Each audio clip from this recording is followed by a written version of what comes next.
Dalton's going to be a little late this morning, but we're going to start with a few comments, and then I think Julie's going to lead us off. Is that fair? Fair. As we know, the budget process is probably one of the most important meetings we hold. City management prepares a budget. Council not only reviews the budget, but helps shape the budget. Our role as council is to represent the interest of the city, of the citizens. And occasionally, that means we don't like something in the budget, or we want to add something to the budget. I appreciate the hard work that goes into preparing a budget for us for this discussion today. And I certainly appreciate the professionals in the finance department and in city management. However, we have a new problem that we didn't have when this meeting was originally scheduled a week ago. Once again, we are staring at disaster expenses for which there could have been no reasonable way to expect or predict. Which means this council, like the last council, may have to consider a disaster tax rate. That would, in my understanding, not be a cumulative on top of the current disaster tax rate, but it would not eliminate the tax rate that was, the disaster tax rate that was enacted last year. Or it would be a new disaster tax rate, same system, same mechanism. Those tax rates are limited. You don't have them for 3 years, you have to repeat them. In my opinion, we have expenses like we did last year that we don't know the total cost to the city for the most recent flood.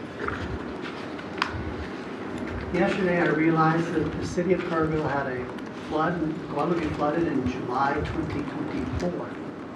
Then it flooded again in July 2025, and of course it flooded last week.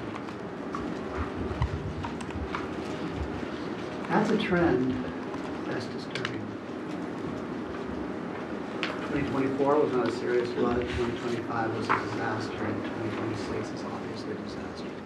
So, I only say that to steel everyone for the discussions that follow. To our newest member of council, welcome to the party. But we're going to talk about stuff that's going to trigger some of our constituents. And my job as mayor and your job as council members, in my opinion, is to try to do what's right. And sometimes what is right is not popular. And I'm not saying I advocate one way or the other right now. We haven't even discussed it. But I want everybody to be on the same page that we're back on the roller coaster and they've removed the handrails again. So as we proceed, just know that it's a tough meeting today and also a tough few weeks. Any member of council want to make a comment? I will. Go ahead, please. I voted against the tax rate last year. I did it for other purposes than just that deal, because we had some other stuff going on with our employees. Correct. But this year, already with you saying that, it's unpopular and people hate it, and they say, you're going to raise our taxes, you're going to raise our K-pub rates and all that. The damage that we had this year in the city of Kerrville, our infrastructure, our water lines. I mean, driving around, going with you the other day after the meeting on Wednesday, seeing things, our city is in disarray this year. I can't give praise enough to David and his crew, streets, parks and recreation, everybody that is out there doing things, police, fire. I mean, we're in a bad way. I was talking to Dalton the other day because people are complaining that they can't take their their debris out to Republic Waste. Well, they're charging us for it. Well, go get your vouchers. You have vouchers that the city has, that's on your bill. You're paying for that. So please, whoever's listening, if you have debris and you have vouchers you haven't used, come up here and get them. See Angela right at the front desk. If you don't want to do that, or if you can't do that, put your debris out. We don't know when it's going to get picked up. I was talking to Dalton about it the other day, and he told me a preliminary number for debris removal just from the city is $5 million. So here we are in a budget meeting right now, and we have another problem that we faced last year. Last year I was against it, driving around our city and everything that I'm seeing in our town. I'll be the first one to say that I'm probably going to be 100% in support of it this year. So that's, Thank you. thank you. It was already going to be a tight budget because of inflation, especially on fuel prices, and also tremendous increases in health insurance and broker insurance. So it's already going to be a tight year. And now we went from beginning to legendary in one. All right, with those preambles, Julie, you're up, ma'am. Okay, well, good morning, everyone. Thank you for those words. I think we can all share those same sentiments. I think it's important for us all to recognize that this budget has been prepared over the past year and was in the final stages up to 2 weeks ago. So we kind of felt like we were moving on with recovery mode, making some really good progress on the projects we have in play. Still working through FEMA and things like that, of course, but definitely kind of getting our feet under us. And so obviously some things have shifted. We have not made major modifications to the budget, so some of those will be up for discussion today, and just because our focus has been in other places, and we really want to try to bring you the best and most accurate data we can. So I don't like to make quick moves until we have some of those discussions. We did send out details to you guys much earlier than we typically do. So please understand that things change in a budget every single day. So we'll point out any substantial changes. There weren't anything operationally at department levels or anything like that that changed, but just know that these are drafts and proposed budgets when we send them out, and they are literally drafts until the 31st of July, and then even after that, after we file. So given our current conditions, through discussions, stop me as we go through this if you feel like there are areas we need to discuss in more detail. The funds may need to be reallocated from some things that we would like to have done based on our current conditions. So we'll go through just quickly on some things just to make sure you guys know what's happening and coming up. Obviously, we canceled our budget workshop on the 16th. I have gotten notified that, so by law, KRCAD has until the 27th, because the 25th falls on a Saturday. We will not have a certified roll until Monday.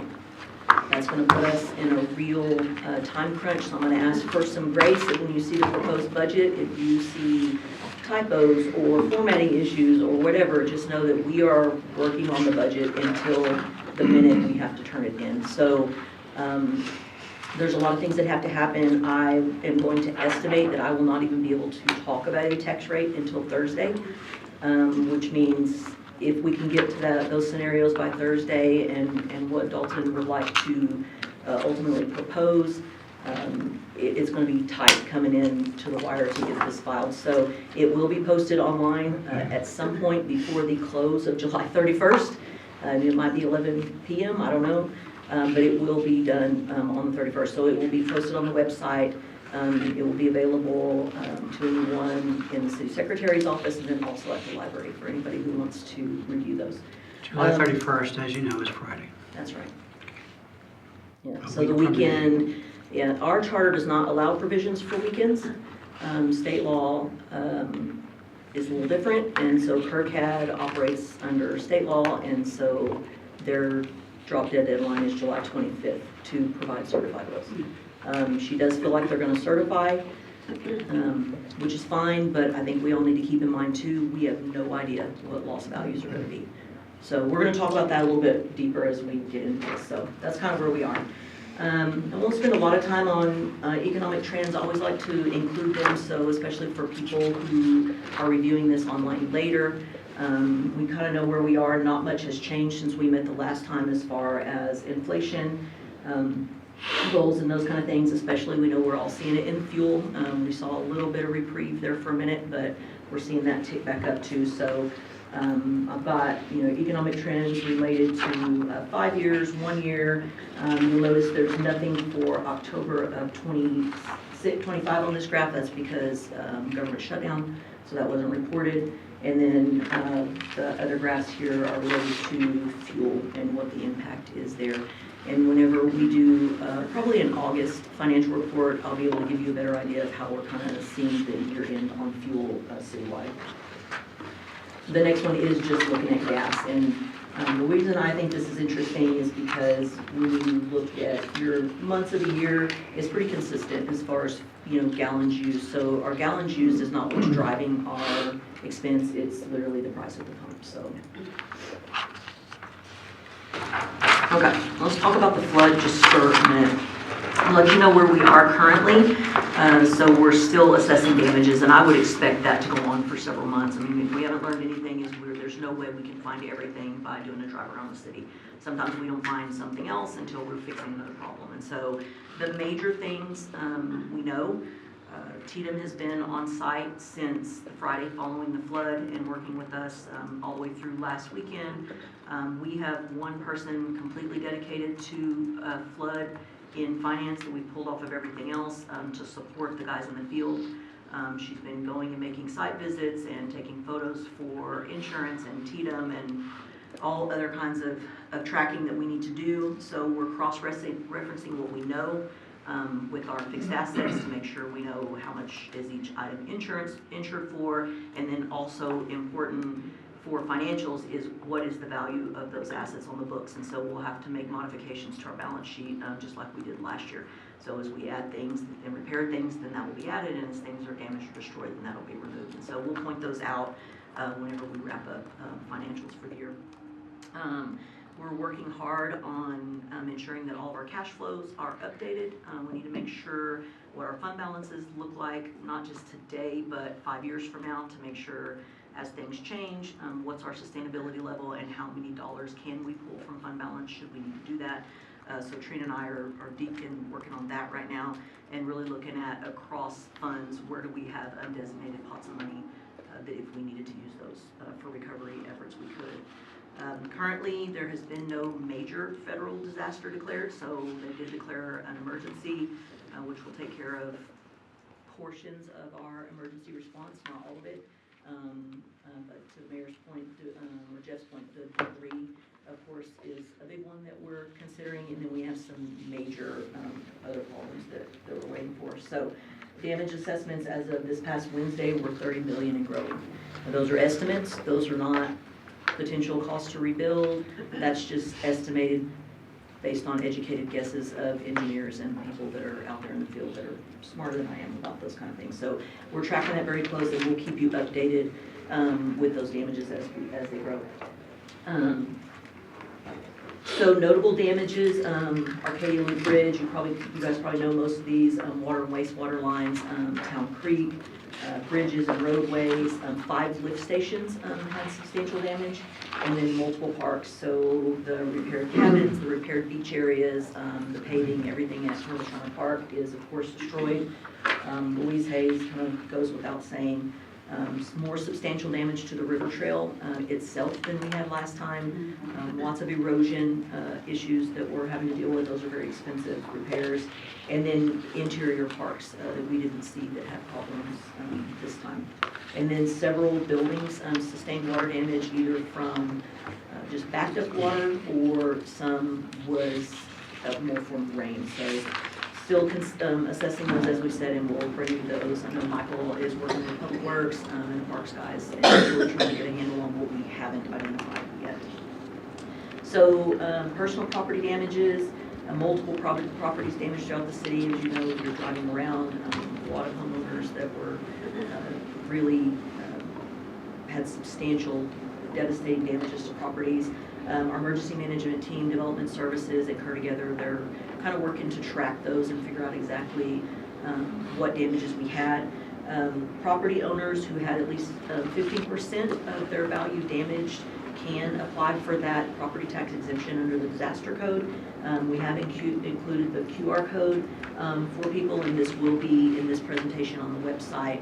And then KRCAD should be putting this on their website soon. They have to wait usually for comptroller guidance, but the information is there on KRCAD already. It's just not on their front page like it was.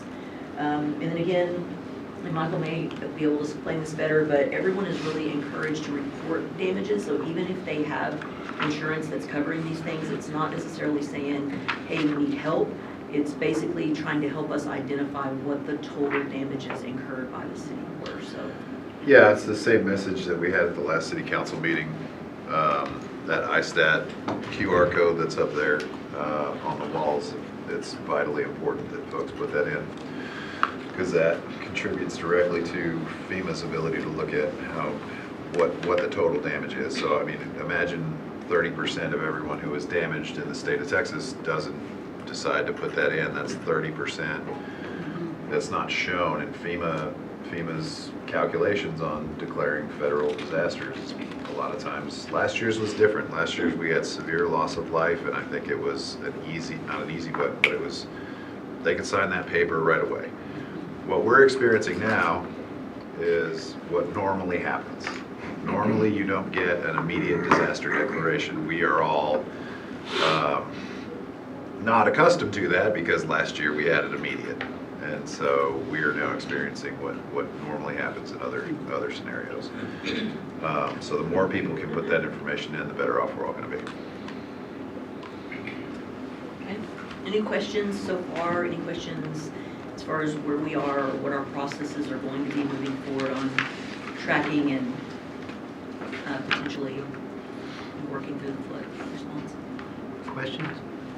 Michael, in talking with some folks yesterday, is it a correct statement that I'm understanding that because Texas is so large, our threshold is for the assistance is obviously greater than, say, other states? It might be bigger than Maryland. I'm not sure if that's like, I mean, it probably ought to be too, because a state that's like the size of one of our cities, you know, is different. But our threshold is $60 million for federal, the declaration. Just the city's infrastructure damage alone, not the city's damage plus all the housing, we're over 30 million. So our city alone has met more than half the threshold for the statewide disaster declaration. And we've all been watching the news, and I can't imagine out in Uvalde and Carrizo Springs and anywhere out there, Bernie, Fredericksburg, certainly that $60 million threshold has been met. It's just the documentation of it. And TDEM is working real hard all over to kind of help us all navigate that input. Before we hop into general fund, I really wanted to bring back some direction we got from you on water funds, and we'll let Trina talk to you all about that. That's kind of in her baby. Good morning. So yes, at the June 16th workshop, we had a $130,000 deficit in the water fund, and we were tasked with going back to see what some tier increases would look like to cover that deficit. So we went in, the original proposal was just base rate increases. We were obviously been working on base rate to sustain the revenue stream. So that was a 5% on the water side, and then 7% increase on the base charge on the sewer side, and that was all that we originally proposed. After that meeting, we had some additional expenses that got added to the budget to increase that deficit by $160,000. So we were looking for more revenue to cover the expenditure side. Group health got updated with some more current numbers, and then we seen the liability insurance proposal come back, and then the workers' comp is on that bill also. So right now we have conquered that, and we are looking at $18.3 million for the water fund budget. And we went back to the tiers, and this chart here you've seen before, and there's highlighted to the right are the yellow and the orange sections. So 97% of our customers fall within the first 3 tiers of our tier structure. That's 0 all the way up to 15,000 gallons. So we typically average about 2,000 to 2,500 per person in the household. So we assume that anything over 15,000 gallons as a household is typically used for irrigation purposes. And historically, we have tried not to affect those lower tiers as much as we can. But this year, we are proposing to go back and touch all of the tiers except for the first one that includes the $1,000 gallons in the base charge. So 1,001 to 6,000 gallons and 6,001 to 15,000 gallons would see a 5% tier increase. The reason we are proposing that is because that is the bulk of our customer base. If we only looked at the higher end users, it's not gonna make up the difference that we're looking at. So we had to include those. And just to bring back some history, we have not increased these first 1,001 to 6,000 gallon customer in 4 years. They have not seen an increase. We've stayed at $3.51 for the last 4 years. So we are proposing to keep the 5% base charge on the water and increase the tiers 0 to 15,000 gallons by 5%. The 0 to 1,000 gallons, they will not see the increase, but the majority of the customers in 1,000 and to 6,000, and then 6,001 to 15,000. And then we'll maintain 7% on the higher end for the irrigating customers. And then we also went back, no, I think that's all we did here. So this next slide here will show you the impact to the customer. So if you recall, the only change was to the base charge, and I think across the board it was going to be $2.41 total. Oh, $2.97 total on the water and the sewer side. But with us increasing these tiers, the average household of 5,400 gallons will see $3.76 total per month on that billing.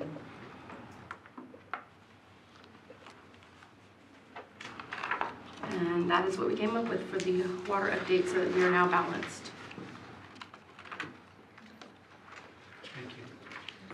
Any comments on those changes? A lot of hard work, great job, thank you. It's going from a deficit to a balanced is always a good thing. And I will add one of the things that we did last year going into the 26 budget, and Dalton and I talked about this a little bit, is the first few months really holding on anything that's larger expenses until we kind of see what those first few months are going to look like. So we won't go out on October 1 and replace all the assets that we have scheduled to be replaced. So just hold on for a minute and kind of see what those first few months look like. And that was pretty effective for us this year until we really felt confident that things were going to line up the way we had planned. And I think this year is probably more critical. I was going to say, this year is going to be even more critical on holding off, in case we need to reappropriate, reallocate, depending on what the state, feds, and everybody decide to do. I can completely see that we might be bringing back budget amendments throughout the year just based on, it's just so late for us to be discussing what might need to happen with the flood. So we'll just use our best judgment and try to, of course, be as conservative as we can. Okay, so we'll go on and hop into the general fund. And again, stop me as we go through this, please. Again, we had worked through this until the middle of July, so a lot of things could have changed. So as of the middle of July, we were at a deficit of $183,000, and I'll walk you through kind of the why and where. So keep in mind that when we do property tax estimations this early in the year, I'm working on preliminary values at an unknown no new revenue rate. So I'm using knowledge and experience and trends and a whole lot of things that don't have a quantifiable value all the time. So I'm going to say I'm using my best guess when I make a first stab at property tax, and it adjusts from May 1st when I get a preliminary, and it adjusts once a week until I get a certified roll. So there's no, I guess, magic to it. There's just a lot of logic and a whole lot of formulas that have worked for us. So we're going to continue with that. So just keep in mind they're conservative, and there's a few other reasons it's in there pretty conservatively, and we'll talk about that as we go along. So challenges, we talked about some of these. I went back to our April workshop. We really, this year, I think one of our goals was to get information out to the public earlier, and so we started really talking about budget overall back in April. And so back in April, we talked about challenges. I did add to that list of challenges the obvious, and that is damage from the current flood. For the general fund, that'll be particularly to roads, bridges, and parks. Unknown lost value, and we did talk about this last year. I estimate that's going to be a lot higher than it was this past year, just from what we know now without really having a full understanding of what that looks like. Again, I think that it's important that property owners know to apply for that exemption if they were impacted, because that will help them substantially offset some of the loss that would be from taxes. So revenue shortfalls, legal limits on property tax, we continue to talk about that. You know, the state caps us at that 3.5% over no new revenue for our voter approval rate. And of course, the biggest ones, you know, compounded increases in personnel. We've talked about this the last 3 years. Really, since COVID, we have seen that. And to stay competitive, we've had to make some hard decisions to make sure that we can staff to provide services, and that continues to be a challenge. And the big one, of course, is group health. And so y'all heard a really long presentation on the whys and hows of that. And we'll talk a little bit more about that, but not in great detail, and then we'll bring back more information as more strides are made in that area. Sales tax volatility, you know, I was feeling really good about our sales tax trends and where we were going and what we were budgeting. And, you know, we always say it's volatile, and this is just going to prove it, because we're right back to we don't know. We don't know the impact of rebuilding still from 25. That still could have a positive impact on sales tax, but even more so now. We just don't know. So again, we're using trends and being conservative and just trying to be as comfortable as we can with what we bring you. Operating budget constraints. So minus personnel, for the last 2 years, staff have really been challenged with, if it's not personnel related, really do as much as you can to pull out any fluff, anything that you would consider contingency within your operating budgets, and they're running flat or behind last year in most areas. So I think the question is, at what point were those cuts necessary for reasons, efficiencies, and just smart use of funds, and at which point are we restricting operations by continuing to cut those? And those are just internal things that we've got to talk through within our departments. And then just keep, you know, working to find outside funds for operating where we can, instead of not necessarily outside funds for larger projects, but outside funds to really fill gaps where we can. And that's especially important. Public safety and those guys really do a good job of tackling anything. If there's a grant, they're going to go apply for it, especially if it's for operating. So we're doing our best for there. And ongoing commitment to sustainability. And you might say that's not a challenge, but it's kind of a self-inflicted challenge if you think about it. You know, this became important back in 22, and we keep giving you examples of this. And I think as a city, we've said we have to stop ignoring things now because we want to save $50,000 this year. We need to put money aside for what we know, and we've seen improvement in our fleet. We've seen improvement in our equipment. We're seeing maintenance costs reduce. Not seeing CIP and those funds grow as much, but I think it's that commitment that, yes, it does create a challenge because our transfers out are larger, because we're saying this is important and we're going to budget for those. So we'll talk more about that. We have been able to fill the gap with interest revenue over the last 3 years. You know, we've been cash heavy because of bond funds and those kind of things, and the market being the way it is really helped us. And so that is fading as we finish the public safety facility. We have less cash on hand. We're not investing as much. The rates are holding pretty good, but interest has never been anything we relied on. So it's just been helpful to us on the sustainability side. So, and then inability, we're just not gonna be able to rely on that. And then inflation, we don't know. I mean, we've seen it change by 2 points in the last 2 months. I don't know. We've never budgeted based on inflationary factors. We use it as part of our projections to say what do we think is gonna happen to costs, because really that's where inflation impacts us the most. And then possible solutions. Dalton, you want to talk through some of those, and just so I think we just need some kind of ideas and direction, and if there are other things. Yeah, no, and you know, we brought this up in April, talked a little bit about possible solutions. You know, we've brought up a few things. Want to revisit these, especially the crime and fire control district. You know, we pretty much are at the point now where we got, you know, we'll need some consensus from council if we want to start moving forward with some of the more legal side of things and diving really kind of more into the weeds, if that's a direction that we'd want to go. Realistically, what we're looking at now, we would only be able to create one district, or the voters would only have the opportunity to create one district this year. But we would still need to do a lot more due diligence and work with our legal team to really figure that out. Stormwater fees, we had brought that to y'all early on this year. That is going to come back. We are really adjusting some of the things from that to make sure that we have the right numbers, the right information. So that one will be coming back to y'all, I'd say in the next couple months. We're working on that. Again, we brought up a road fee. Michael's going to kind of talk a little bit more about it.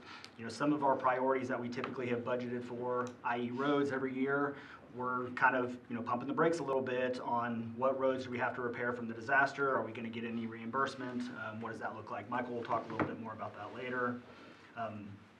Again, focus on grants for operations. Grants is kind of a double-edged sword. How much time, effort, and energy are you going to put into grants? How much staff capacity, do we have or not have? What does that look like?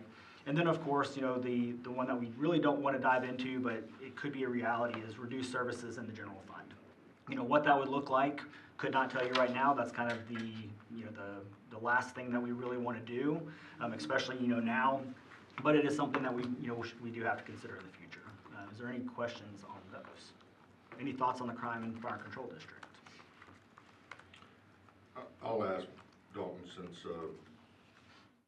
ones that might be watching that might not know, can Yes, you sir. explain a little bit more in detail about what that would mean and what it would do for the citizens of the city? Yes, sir. So a Crime and a Fire Control District would be two different districts if the voters voted on it. It does have to go to the voters. Right now, the entire 0.5 cent of 4B sales tax goes to the Economic Improvement Corporation. If the voters choose to vote on one or, i.e. both of the districts, it would allocate in increments of 0.125% or 0.125 cents to reappropriate from the EIC into a dedicated district, crime, that could be used for anything related to law enforcement or police department activities. Fire Control District, same thing for fire department related activities.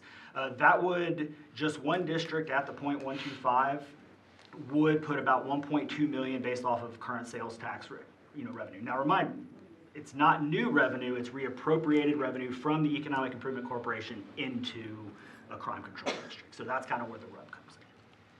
So the EIC has debt load service. Which is why we'd only be able to do one. So because of the debt, which again, we'd have to dive into more, we'd have to get legal involved and kind of figure out what really we can do. And ideally, we're estimated to only be able to do one district because of the debt load currently in EIC. Another one could be created potentially in 2033 when some of that debt falls off, or when we can call the debt and recreate or create a new district. So one district, ideally, next year.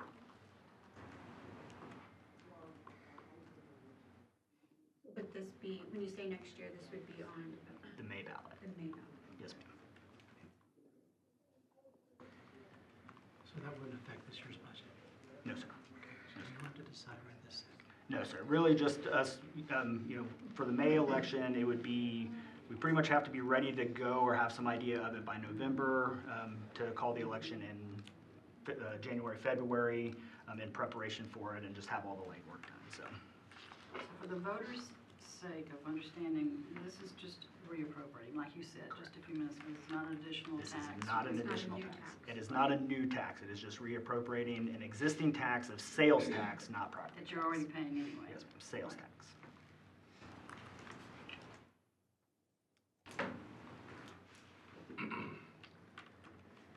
I'm in favor of that, but I mean, You have so much to decide We today. do, Can we I talk know. about it later? Yes, sir. Yeah, yeah.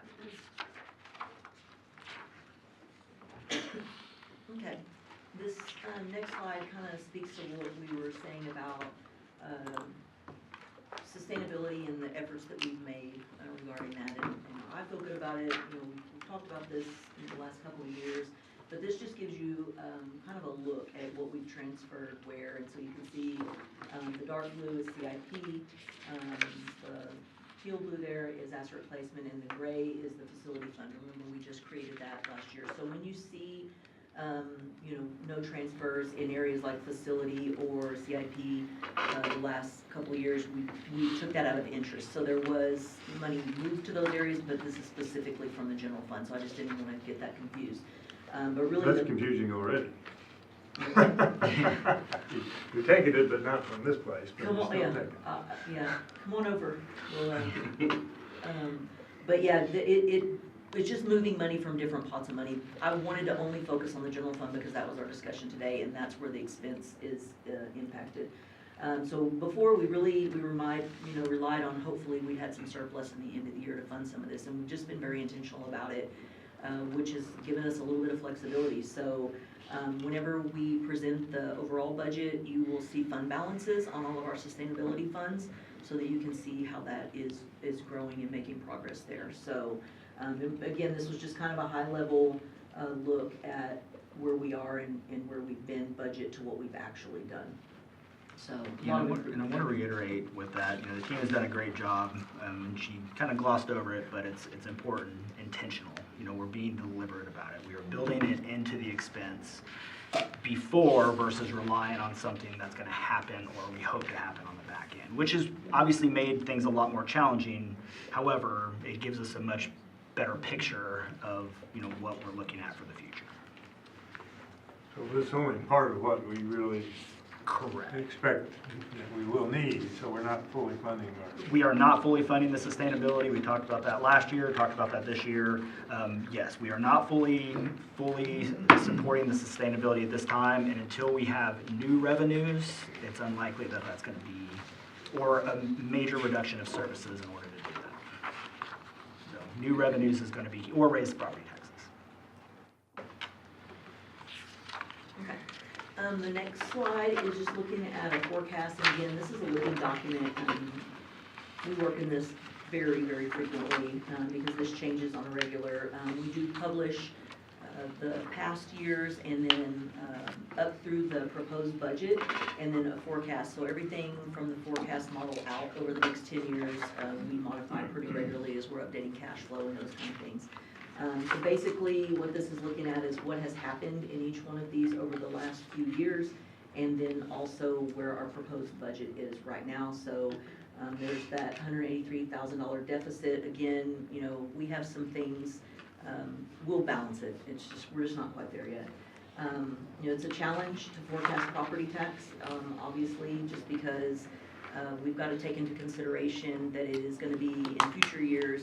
What is the growth going to be from new development, and then what is the net of that growth going to be on revenues after we pay rebates to developers and those kind of things. So we really tried when we were working through development agreements to make sure that we were not going net negative in creating those rebates, and that at the end of the day it was going to be growth for the city, both in housing and then also in values as used before. So that is a little bit of a challenge. So, there's, until we really see how those new developments get rolling and what the values are coming on the books, once we see that, then we'll be able to give you a better projection. But these are just projections based off of our financial project plans that we put in place during those development agreements. It does assume a 5% growth before the rebates. I think that is probably very conservative. But I don't want to say 10 and then it be 3, and then this whole model. So we have to base it on something. Considering, natural tax rate, natural growth in the tax rate plus those new values. Sales tax we have plugged at 2 to 2.5%. Other revenues are plugged at 2 to 4%, depending on what they are and what the trends are for each one of those. Personnel is plugged at 4%, and then other expenses around 2%. And that's just looking at the fact that we've been pretty flat, and so that is allowing for some increases in the areas that we haven't been increasing recently. And again, these are just projections. Also maintaining or increasing sustainability transfers, and those are identified by individual transfers so that you can see exactly where we're projecting that those monies go. And to Dalton's point, really for us to get to a sustainability, we need another $2 million a year. If you're really going to talk about just asset replacement, we need another $700 to $800. And for us to do right by CIP and some of these others, and if you have questions about that, Michael or Kyle can certainly speak to it, but we don't fund projects until we have the money to fund the whole thing. We weren't gonna bring you a contract that we don't have money to fund that for, and sometimes just to get them ready to go out for bid costs money. So having a little bit of money in reserves to say, it's fine to go do the design or the engineering or something to give us an idea of now what is the best plan of action to fund those things. So having some reserves in CIP is really nice, and it would be good if we had a big reserve right now, but, so that's the things that we're working on. And that's an example of, too, where easing the pressure of the general fund through like a crime control district, that's $700,000, $800,000 in fixed assets a year.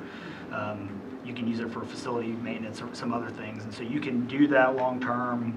It eases some of the pressure on the general fund, dedicates it, to that. And some arguments are, well, you're taking away from economic development. Well, we're the retail hub, and so when you look at crime control, we're really, along with the sheriff's department, we are, the law enforcement agency that is responsible for, for where a lot of people are shopping. And so more people who shop, more sales tax goes in, more you can fund a quality of life that we do have. So just another example of how it can ease pressure. Okay, so let's jump into general fund. I'm going to give you a summary, and then we're going to go into some details on revenues and expenses. So the first chart you see here is revenues by category. So property tax, obviously our largest category. That 13.9 million does represent what would be the current levy or the property tax bills and anything that is due from prior years. Sales tax, we have plugged at 10.8 million, and then there's your transfers in at 3.1, taxes and other franchise fees, 2.2 million, intergovernmental, which is going to be our EMS contract, KISD, our school resource officer agreement, and then some other small funds there. And then service revenues, of course, is charges for services from EMS, and then solid waste at the landfill. And I think it's important that everyone understand and that the public understand those solid waste fees are only from the landfill. So the curbside, Republic pickup and those kind of things are contract, and so they're passed through for the city. So the city pays for those services with the monies that we charge to citizens. So that's not a revenue stream for the city. The next one is expenditures by category. So same kind of thing here. We provided you with the key last time, and I'm sorry I didn't send you a copy of that this time, but I can certainly email that to you. Just what's in each category, and we'll talk about that more later, but personnel, 29.5 million, supplies, 1.6, maintenance, and so you can see on down, and if you need to know, specifics that are in each one of those, of course, we can dive into that, and then transfers out, which we will show you in more detail later, asset replacement, Kerbal Shriner Park, they are not self-sustainable.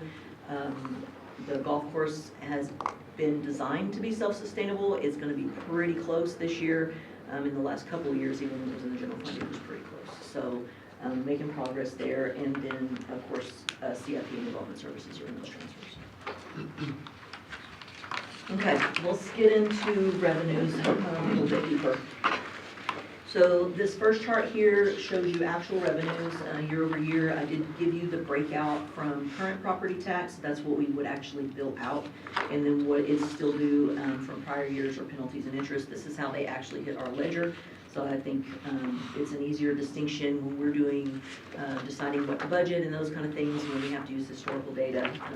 This is helpful to us. Sales tax, you can see there's a back up to property tax. The 2.7 decrease, keep in mind that we had a disaster rate, and so we had to take into account what would have been property tax without the disaster rate, and there was a whole lot of backdoor calculations to get us there. So basically I backed up a couple years and said if this was actual for 24, if it had been 3.5% on top of that, 25 would have been that, and it's pretty close. Then 26 would have been X if it was 3.5% on top of that. And so it's a lot of back and forth, and are we calculating this correctly? And the bottom line is we don't know until I see a roll. We're working on a preliminary values, and I'm going to show you some information on that here in just a minute. We base our franchise fees on not only historical, but KPUB provides us with revenue projections, so we're able to use those projections and then combine that with some historical data to come up with what those look like. We are not proposing any increases to EMS revenues this year, so Chief Maloney and his team work really closely with their providers and our billing groups to make those determinations. Let's see, anything else notable in here? Operating transfers in, of course, those are up. It's going to go up because of natural increase in the admin transfer fee from the general fund, and then also the street use fee that comes in from there. So again, conservative on property tax, and we're going to talk just a little bit more about that when we get into that piece actually next. So property tax and for the publics, I know you guys see this an awful lot, but I try to continue to put this in here so that people understand how property tax flows. I will tell you, I don't think I had a full understanding until I came to work for the city and really had to understand more. So I think it is important to know, you know, that before anything happens, Kirkhead has to determine what the values are. And so that happens all year long through their processes, and then they provide us with that certified roll. And that certified roll then is what helps us determine what our tax rate will be. And so I'm happy to talk about that more, but I think you guys probably have an understanding, but I like to keep it published for those who don't. And anytime you want to talk more in depth about that, that's probably an hour or two conversation. And I mean, we're happy to have that if anybody needs further explanation on property tax. And again, the next page there is definitions that we include every time. Truth in taxation, those are state requirements, so to make sure that we're being completely transparent on our property tax rate calculation and how we're getting to the numbers that we're getting.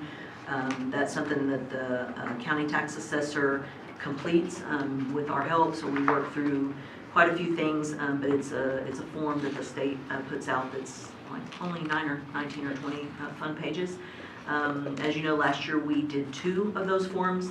This year, regardless of the direction council goes, we will have to do a recoupment form to basically account for any additional revenue that came in from the disaster rate, and then use that information to calculate the no new revenue rate. And so there's a couple of additional steps that we're going to have to take this year to be able to do that. So then I went ahead and added some information on the next page about the potential disaster tax rate. So twofold. So of course, if our total value for this year was less than last year, then we would have the opportunity to potentially use that rate again. But because of the state of disaster declaration now, we have that potential if council wanted to consider that. And I'm not suggesting that we do or don't, but factually speaking, the tax assessor cannot calculate that rate without direction from you, which wouldn't be at this meeting. It would have to be an action, of course, on an agenda item, and we would bring that back to you. But that doesn't mean we have to consider or adopt that rate. It just means he cannot calculate that rate without direction from you. So I just want to make that clear for the public. So any discussion about that is not to suggest what may or may not happen. So we talked a little bit about what would have to be done regardless as far as calculating our 27 tax rates. It's going to be a little trickier this year just because of the additional steps from the disaster rate last year. So a little bit of patience on that is really what we're asking for right now. Can I ask a question? Please. Or is it too early to see if maybe Kerr together with the intake forms that we've been doing and the property, destruction of property that we've seen just in the last week, is there any way to kind of get an estimate of what kind of decrease in, because they're going to get exemptions and then that's less taxes, but that's the benefit for the property owner, I understand. But No, ma'am. I'd say it's too preliminary and it's too disparate. So it's hard to tell how many homes, major damage is done to those homes, and who would take advantage of that waiver in the first place. But the assessments are still, I think there's 800 reviews still to be done. okay. Right. Yeah. Now, full exposure, my house was one of them, right? Just because we had a little bit of water in it, but we're not, right? So Right. out of those 800, many of them are going to be, minor damage, right? So I think that number could be anywhere in the 150 to 250, 300, but it's still too early to tell. Okay. You know, we probably won't realize that for 6 to 8 months. It's gonna be a lot longer, so that's where some of the budget amendments and stuff are gonna come into play. However, you know, just like with sustainability and some other stuff, we're gonna push projects, you know, more towards, you know, second half of the calendar quarter or the calendar year. That way we have an idea of damages, what property taxes are gonna fall off from exemptions, you know, assessed values, all those things. So. Okay. And KRCAD does have to work every exemption that comes in, and it's a big calculation, Yeah. and so there's, even if, you know, Just takes we a lot of assume it's time. X, that number may not be X by the time, you know, Okay. we get through it. It's just, it's a I lot. get it. Yeah. I wish that would, yeah. Well, it's just a lot of work. I just saw a glimpse of it, and it's a lot of work, so I know it's just gonna take time. Yeah. Yeah. More than last time. That's the thing that's That's impressed correct. me the most. We had about 3 million in lost value last time, Okay. just for reference. Right. You reference what you're seeing today. I think we may surpass that. Unfortunately. Yes, ma'am. So the next chart here shows taxable value comparison, and, you know, SB2 in 2019, of course, changed a lot of things. We started really seeing a difference in the way things were valued, and it used to, you could kind of put a trend to it, but you really have to take out stuff, you know, up until SB2. It just really messed some things up as far as trends. But I went back to 2022 because that is after that new law and the new calculation went into effect. And what we kind of did here was said, what was our taxable value?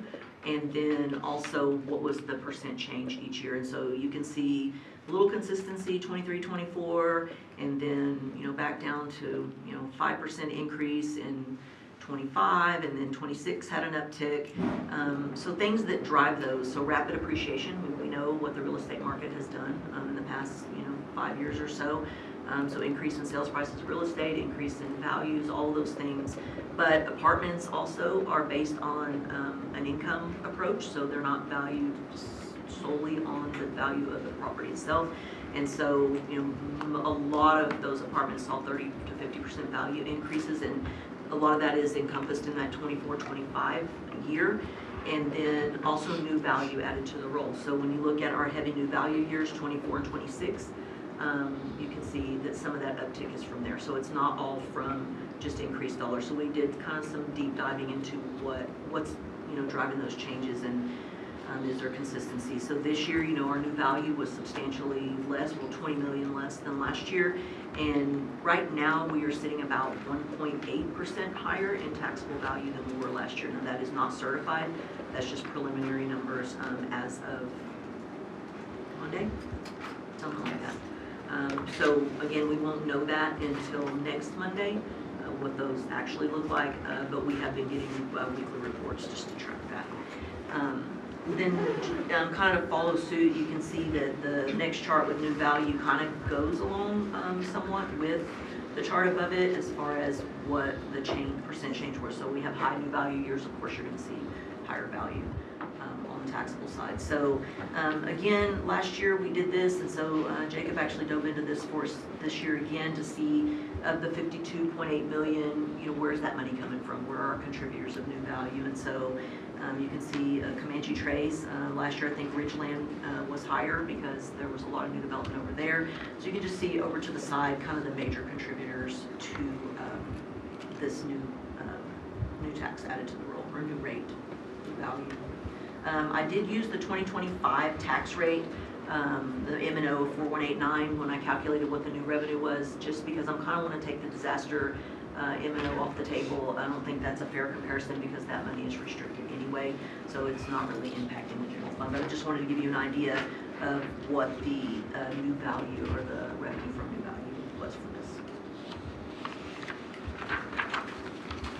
Okay, House Bill 9. So new legislation. There's always new legislation that impacts property tax.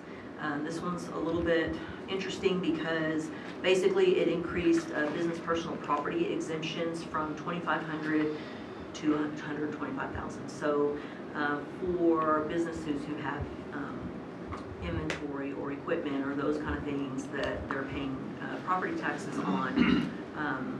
We have a lot of businesses that are under the 125,000 in total value. So now instead of them paying taxes or being taxed on the difference, a lot of them are zero. And so our impact from this new legislation was about 57 million that came off of our roll because of exemptions due to BPP that is no longer being taxed.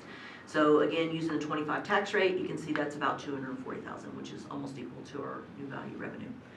Now, the thing with that is, so that remains, it's being removed through an exemption, so it is also being removed from our no new revenue rate calculation. So there's a potential that your no new revenue rate could tick up a little bit if there is enough pulled off from that exemption. So it's important to understand that while it helps businesses because they're getting a larger exemption, that burden is just being spread elsewhere. So I think that's just an important distinction that sometimes the state will do something with an effort to help, but it is going to impact other people from that. Any questions on that, or is that, I don't know if that's a clear enough explanation. Okay, the next chart is one you've seen before, property tax value distribution. So this is basically percentages of exempt, non-exempt, and then our freeze taxable valuations, so that you can just kind of see how our tax base is distributed. You know, we talk about frozen taxes, and I know that that's a constant conversation, but I think we do have to realize that, you know, people move here because of those frozen taxes sometimes, so we do have other monies coming into the community. So it's not a bad thing necessarily, but it is something that's important to address when we're talking about tax rates, because those are frozen at that rate forever. So those taxes cannot be increased. Any questions so far on anything we've talked about? Okay. Sales tax. This one's a little trickier, so very critical for forecasting that we look way back and try to project way forward. We look at trends, we pull out anomalies. Jacob looks at these down to taxpayers that pay $1,500 and up every month and lays them side by side to the same month last year. We're looking for changes, looking for new businesses coming online, looking for businesses dropping offline. Audit payments, anything that might be an anomaly that you can say we've got to take that out of our forecasting. So month over month, you can see it's pretty consistent. If you really look at the trend lines, spending habits are similar. So whether the dollars change or not, the trends are still the trends. So it's really difficult to identify, and then this came up at EIC on Monday, impacts of major events. And so, you know, you would assume you have a lot of extra people in town, they're eating out, they're buying things, they're doing those things, that it's a major impact. Well, just to put it into perspective, it takes $1 million in sales to equal $10,000 in sales tax. And when we get 1.2 to 1.4 million in sales tax every month, finding 10,000 is like finding a needle in a haystack. So it would have to be something really substantial to say, well, because of this or not because of that, that our sales tax trends would be thrown. So we rely heavily on trends. They work, and we feel pretty confident in what we're doing. So obviously, volume, price, growth in businesses, storefronts, online, inflation, all those things drive sales tax. And so we try to do the best job we can at tracking that. The next chart is the rolling average, and we talk about this quite a bit. This honestly is a better predictor to me than month over month, because there's too many things that can happen month over month. So when you look at, you know, back to 21, 22, or coming out of COVID, going into high inflation, you have a high, and then you're dropping down to almost at one point we were at a negative rolling average, which makes you really nervous. So that means no sales tax growth. So when it's consistent, Thank you. bless you, and it stays, you know, 3 to 5%, you know, that's more consistent with what we were seeing prior to COVID. So it gives us a little bit of confidence that we're trending in the right direction as far as sales tax.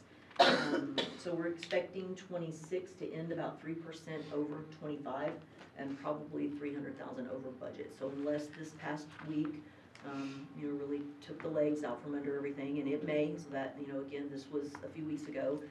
We won't really know that probably until December, January, to be able to say what was the impact there, or was there a significant enough impact that it's gonna change these trends. So, right now, we have 27 budgeted, 2% over where we expect 26 to end. With a 4% rolling average, I feel like that's still pretty conservative, even if we have some impacts from what's happening right now. So we're cautiously optimistic, I will say.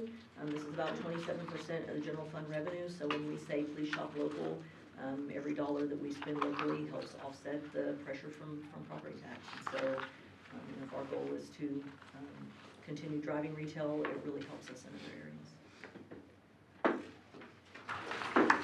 This next one is not too much of a talking point, but really, I just like the graph. It really kind of says this is where our money comes from. And when you look at, where we have the biggest impact. So retail, obviously, is number one. So, and consistently number one. The other three, manufacturing and food service, shift a little bit, and wholesale tends to always be number 4. So, just interesting facts. Any questions on sales tax? Okay. You'll have Academy next year. We'll have Academy next year. Yeah, Jacob and I are still arguing over that, but we're gonna see who wins. So, more to come on that. So other major revenues, this is just giving you a look at other things that have a heavy impact on the general fund. Obviously, property tax and sales tax are the largest ones. EMS services are the next big one, solid waste services, intergovernmental, and then franchise fees. And we give you this as a look all the way back to 23, just so you can kind of see, what's happened in actual activity. Of course, 26 is budget, so. Okay. Any thoughts on revenues or anything, questions, comments before we move on to expenditures? Okay. I'll have some other people in the room that can certainly answer some questions on this next slide. I will answer as best I can, and if they need to dive in deeper, they can. So the next slide is going to be new requests. So we had a lot of new requests in the general fund as far as positions, and you remember last year we really started breaking these out for you so you could see what departments are asking for, and then as we've worked through this process, what is being recommended or included in the proposed budget and why. The other thing that we've really started doing is tracking these year over year so we can see positions that are being requested from year to year to year and which ones are funded and not, so that as council is making decisions going forward for either provision of services or any other changes that might be necessary, I think it's important that you know that these are recurring or not. So you can see all the requests outlined here. The items in yellow are the ones that are included in the proposed budget, and right now there are only 2 that we addressed, which would be a total of 4 positions. Engineering has requested for really the last 3 years. This has kind of been a citywide request, not just an engineering request, but really a person to focus solely on managing our facilities. It's a miss. We are reactionary when it comes to maintenance a lot of times because our guys are spread so thin. So this would be more, do you want to talk about that a little bit? Just, you have a better way of describing it than I do. Yeah, so this would, we've got a lot of new projects that we've just brought online. 45 million in public safety, the Callow Theater HVAC and the roof that we just did. This is preventative maintenance. It's also still going to be reactive because we've got a lot of components that we don't have good details. What they would also do is manage on-call contracts. So AC goes out in City Hall here. They're not calling our Parks Department to try to facilitate that. That would be specific through them. Let them handle it with the contractor. That type of situation. But also what they would do is build the baseline of all of our city infrastructures from every little nook and cranny to have that preventative maintenance, to where every year, twice a year, whatever is required by the warranties of a lot of these, go out and do whatever's required. So they would facilitate all of those type of contracts. And it gives us some more predictive capabilities too, so when an HVAC system does need to be replaced, instead of us having to react to it, we can be a little bit more proactive on that. You remember we planned the one for this building last year based on just trying to be more proactive. And then that also aligns with our facility condition assessment that we just completed last year. And so that would be used in a lot of these efforts. We'll say that a lot of times departments fight over, not fight, they advocate for positions within their departments, as they should. Everyone agrees in all departments that this will be helpful to all of them, and all agree on this. And then the only other thing included in the proposed budget is for EMS, and Dalton, or you or Chief want to talk through that? Is Chief here? Yes, he's here. Yep. The hot seat. Hot wash seat. Hot wash seat. We kind of fight with that personnel, so. We'll briefly just kind of go over the project that we set forth and working with the city manager and finance was to identify kind of the root cause of our overtime. Our overtime, if you look at historically, runs about $850,000. And so we took a deep dive into our overtime and identified that in a project, that if we had additional one person per shift, we have a minimum staffing for the fire department. If we had additional one person, it would save about $75,000 a year. So that was based on actuals of this year to date. And we went through May 31st and we identified that if we currently have or would have 284 shifts out of 365 that could be filled with a staff that is currently filled with overtime, and that would be the savings in there. So the question is, you look at that and you go, well, why is it up? So because the other thing we worked on and we talked about during that is what's the actuals for overtime.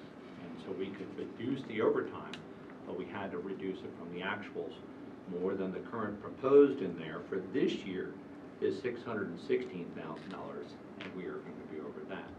So we did reduce it from the actuals, was kind of how we worked through that. Julie, anything on that? No, I mean, this is a hot topic that we work through on a regular basis, and so they have short staffing either because maybe it's staff shortage or they have people out is the biggest thing. If they're, I mean, We're you can 11 speak to right that. now. Yeah. We have 11 people out. We're 6 short, and we have 5 people on FMLA or workers' comp.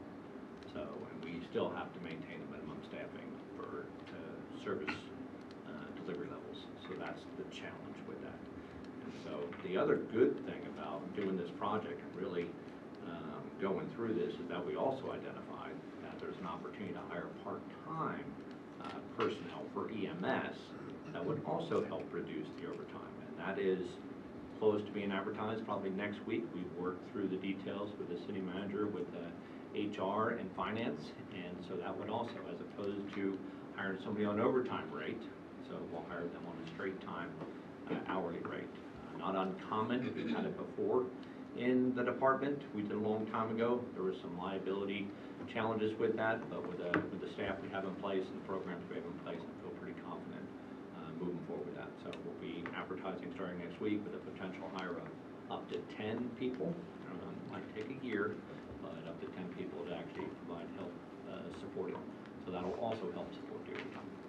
Yeah, and with this too, we're not the only city that is faced with the fire overtime challenge. It's every city has some challenge of it. And so one of the things, Julie and I, we really challenge really all of our departments to, especially, Eric has done a great job at it, is give them some parameters to operate in and some kind of vision of what we're trying to do and really throw the box away on how we can get creative. And so, we knew that we had expenses within the overtime area. What can we do by saying, okay, if we throw people at a problem, how are we going to have that reassurance that we're not just creating additional problems? And so we're looking at the finance side of it, but on the operational side, they're making changes within their department that just because they're adding 3 more people doesn't necessarily mean more time off. It doesn't necessarily mean, these other things. And so they sat down with their leadership team to really dive into that. to really make sure that we have a plan. So, you know, we know that this is an opportunity for us to kind of try to see if this is gonna work, and if it does, then we, you know, we're kind of on the path of something. If it doesn't, then we'll pivot and reevaluate. Unfortunately, in public safety, when it comes to that, sometimes it is challenging to fill those positions, and it does sometimes become a revolving door, and sometimes we do feel like we're beating a dead horse, and you know, it's just a record on repeat. And so our both chiefs, everybody has done a phenomenal job at really kind of throwing the box away to get creative. We don't see police on here, but I've already talked with Chief Haley on looking at some retention opportunities and how we're gonna, you know, potentially try to, you know, focus on some of our team members that have been here for, you know, 3 to 7 years, and how can we help retain them versus trying to throw money at the problem, you know, of getting people in. So they're doing a great job at looking at all of this, and it's an ongoing business. And then stress on staff as well, I mean. Right. Yeah, There's healthy overtime and then there's. Real quick too, and you can add on this, so one of the things that in this exercise of kind of determining the marginal cost of running an ambulance and what that looks like, they realized that the calls per shift, there was an actual diminishing return, that too many people actually created a negative impact. That was what I was gonna mention. So it was a great project that we did. So you say, okay, if 3 saves us this much, will 6 save us more? And the answer was no. Based on the actuals and projecting it out, it actually would cost more if we were to hire 6 people to help fill the overtime, because the second overtime on the shift was minimal at about 87 shifts compared to 284 shifts. So pretty significant. So it was a really good report, it was really helpful, and we're really keeping a close eye on this moving forward, setting some guardrails up and make sure that we meet these on the goals on there. So that's why it looks like it went up when you look at the actuals. Any So questions it for was Chief? 800,000 in overtime, you said, to start with? Yes, sir. So in fiscal year '24, it was 859,000. In fiscal year '25, it was 892. I know there's some flood in there, of course. And this year, we budgeted 616, but we are currently at 100%.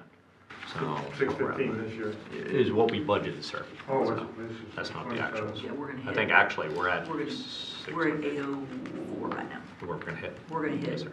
we're gonna hit 900 this year probably. Now, some of that is flood, so, you know, there's a little bit there, but Right. not a significant amount at this point, because we haven't built all that out. That hasn't been paid And off. so we reduced, maybe almost 300,000 in overtime.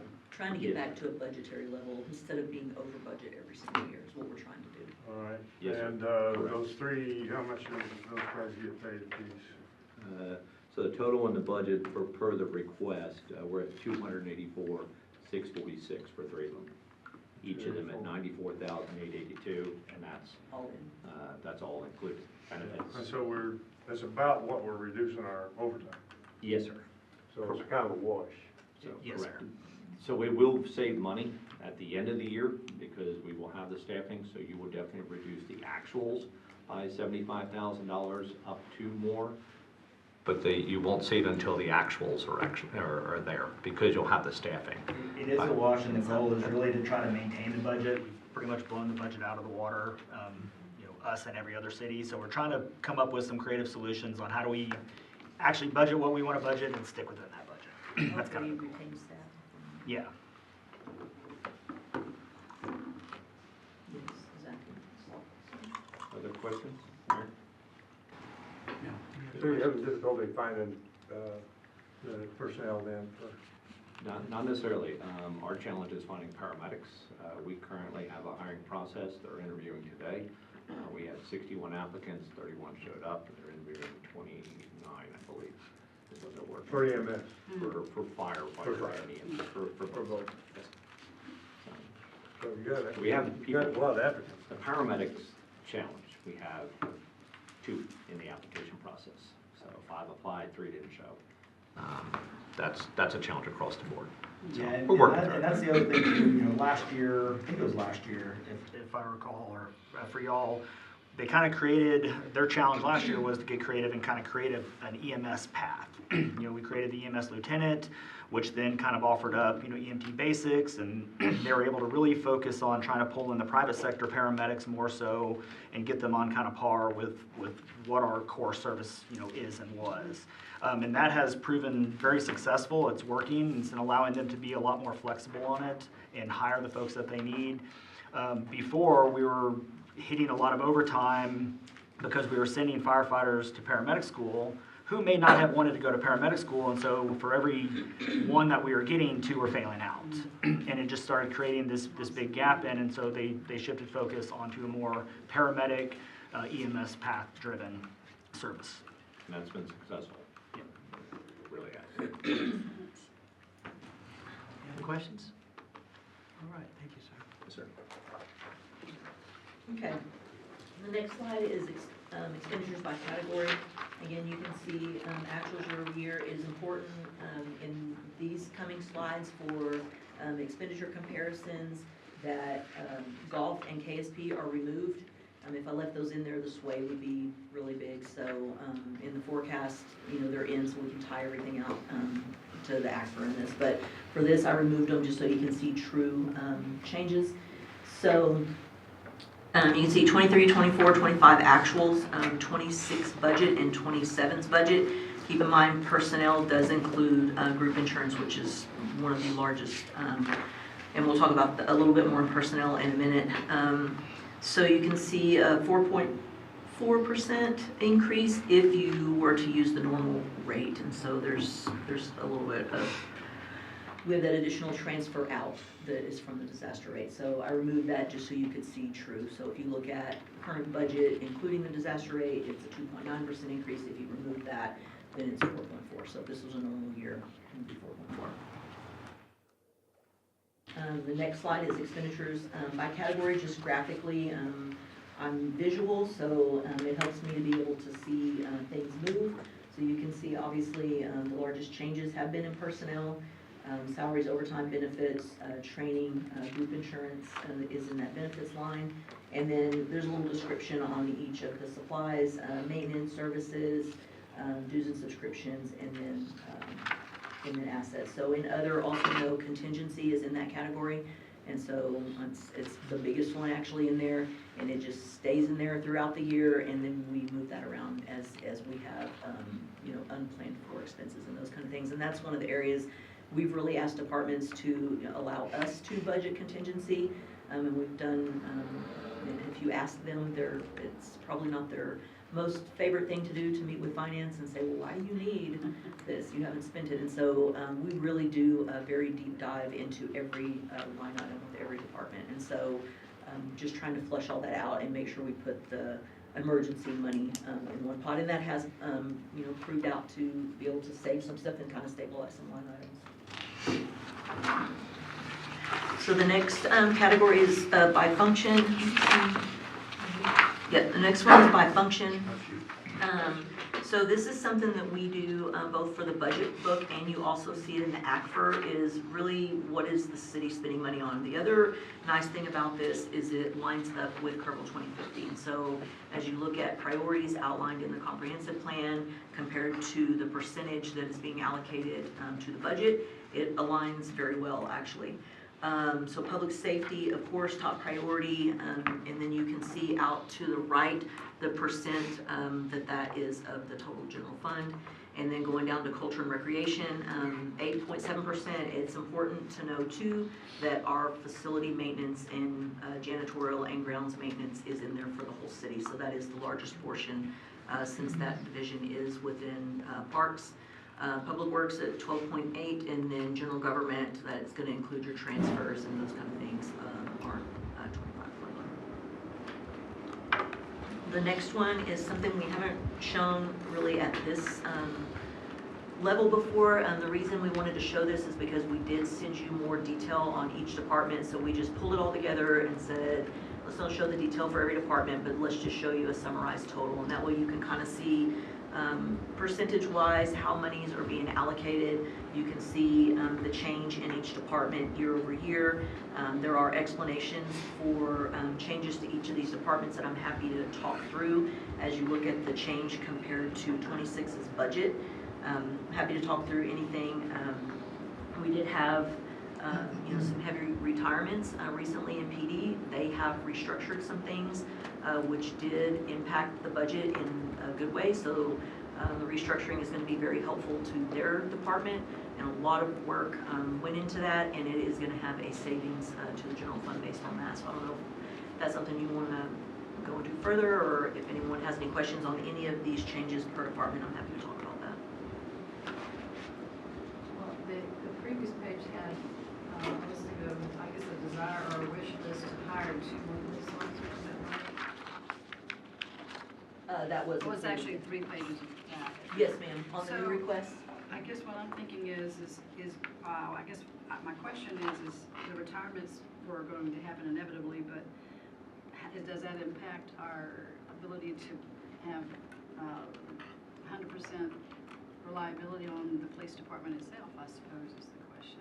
So one of the things that, and Chief Haley can speak to this if he would like, one of the things we're looking at is, do we put people to the problem, or do we, put retention, to it? And so we didn't have time for this budget to really address the retention side, with the potential savings for the general fund. So that's going to come as a budget amendment later on.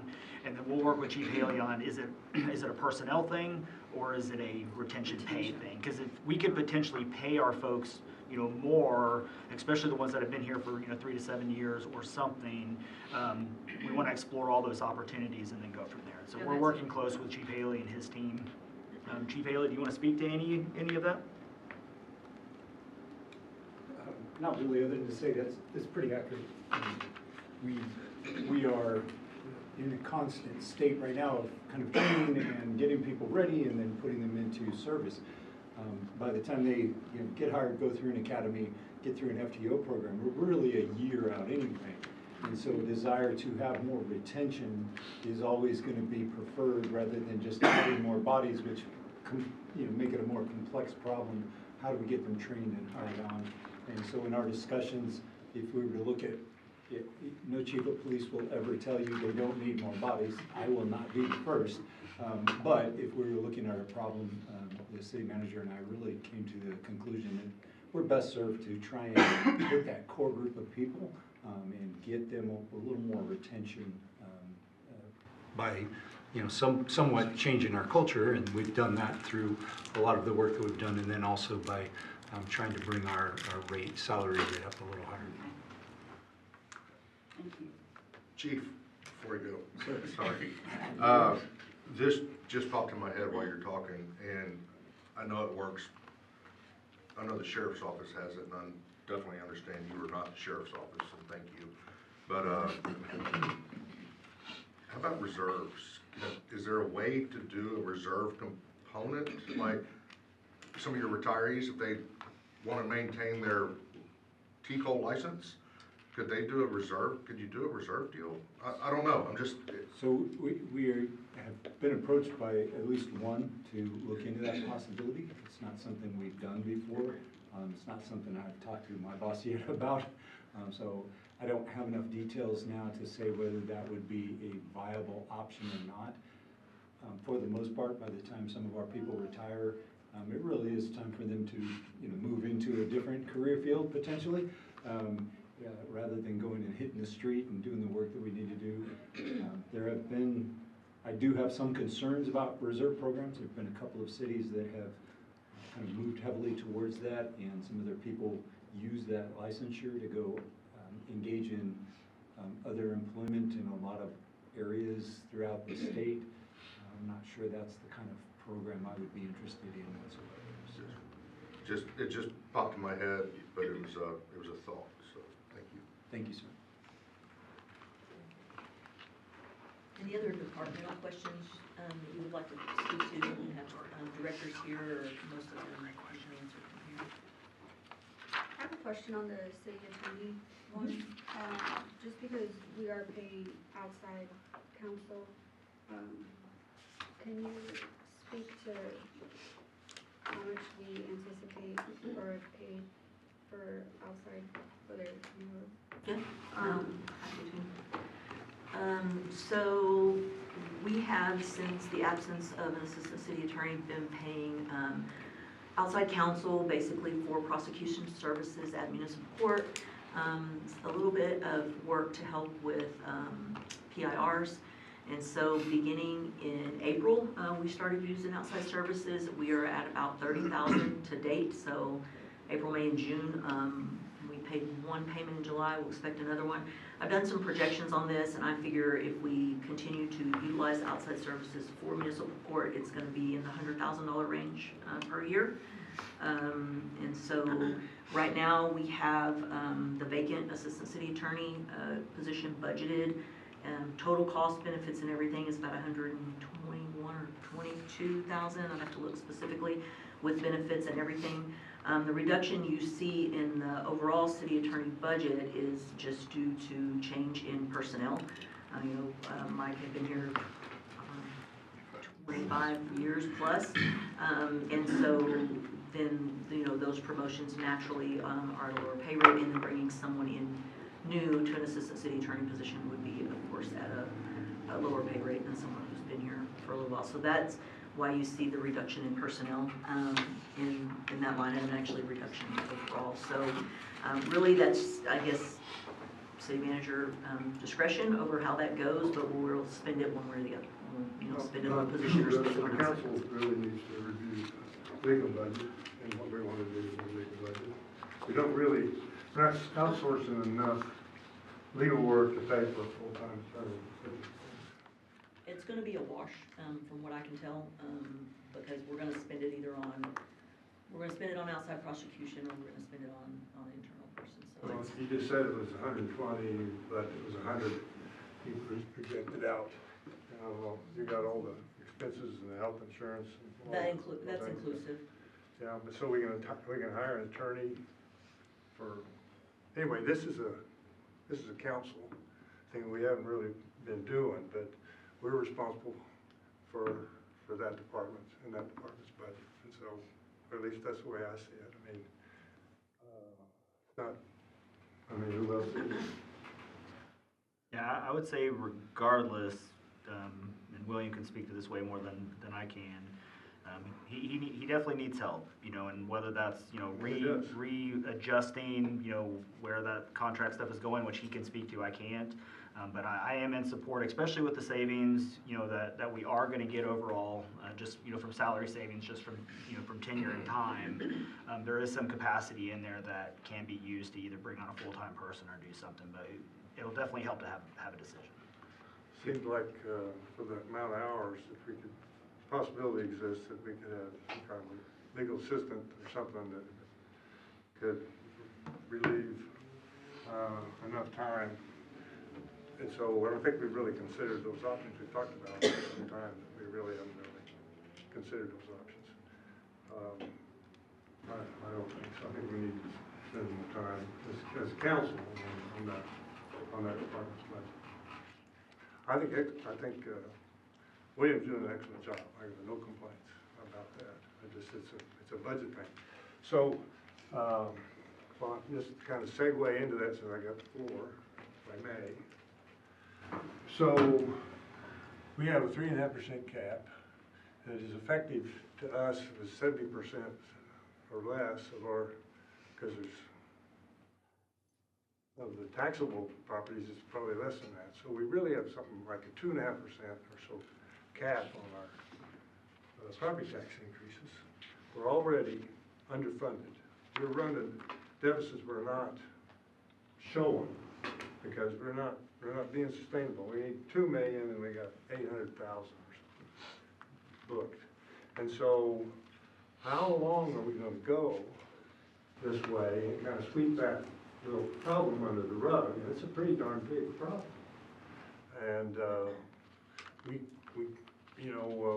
can't afford economic development. We're going to use money for general fund things, or that's one thing we're looking at. I don't see how we cannot start cutting services. I mean, we're raising. The state is going to talk about reducing the 3.5% even lower. Was there some conversations about they want to put some kind of curtailment on our franchise fees?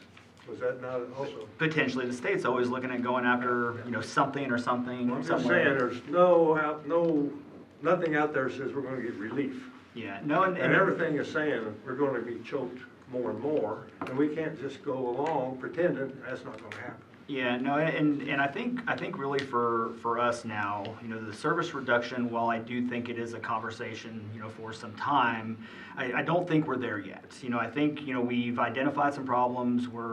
We've had 2 disasters that are kind of needing fleshed out.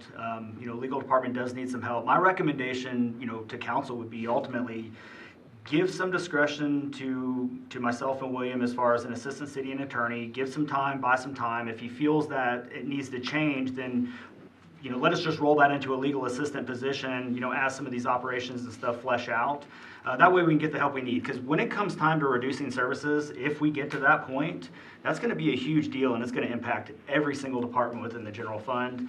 And that's going to be a much larger discussion, much larger conversation at a point in time. And so. Well, but the flood only amplifies that. Oh, absolutely. Absolutely. And I can't see putting it off personally. I mean, we don't even know how much has been hidden up to now. And we're hiding more. And I think we're going to leave future councils with a hell of a hole in our pocket. And I think we've gone too far already, really. And I know we got we got $30 million worth of loss. We have no idea where that's coming from. And hopefully there's some help somewhere. But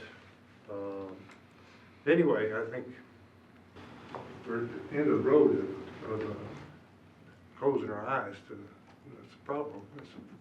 We've been intentionally hiding it. And I don't think we can.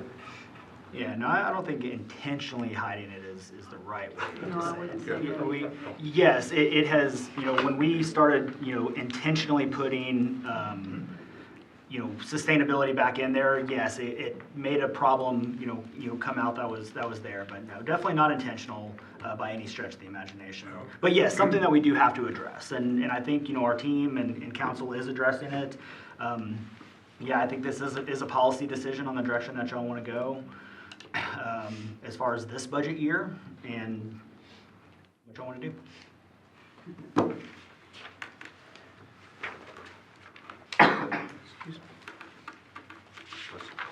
Do you want a break? Do you need 5?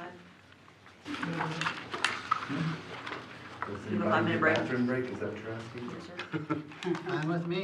Yeah. Be back here in about 5 minutes. Thank you.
All right, we ready to go again? Let's go. Who's up? Okay, we're ready. Okay, Agreed. Let's go. so, the next one here is just another look at expenses by department, again, just graphically, you have the detail, of course, on the board. I think the important one, that we continue to talk about is the one that explains, variances in personnel. So our personnel increased over last year by $930,000. Group health was $845,000 in that. And the reason, even though we have right now budgeted a cost of living increase of 3%, you're seeing a difference there simply because we had a lot of really long time employees that retired. And they're definitely deserving of the time that they have given and the service they've, but bringing in new people, you know, to change the salaries. And then some restructuring, you know, that we've done, as we talked about, in the police department, city attorney's office definitely, and then some other ones that have just changed over and had some savings. So of the 930, 845 of that is what the city is expecting to increase in the city's expense in the general fund for group insurance. You can see the other increase there in salaries, taxes, retirement, those kind of things is the other, makes up the other piece of that.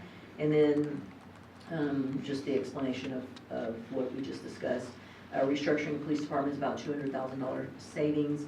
Addition to the 3 fire department personnel is included in that, and then adding the person to oversee facilities and systems citywide. The next slide is distribution of personnel. So you can see 72% of the general fund budget is personnel-related expenses, and of that personnel cost, 65% is public safety, and that does not include components that support public safety. So IT spends a lot of time supporting public safety, and every department in some capacity. So that doesn't include any of those that are not defined as public safety departments. The next slide is personnel by department.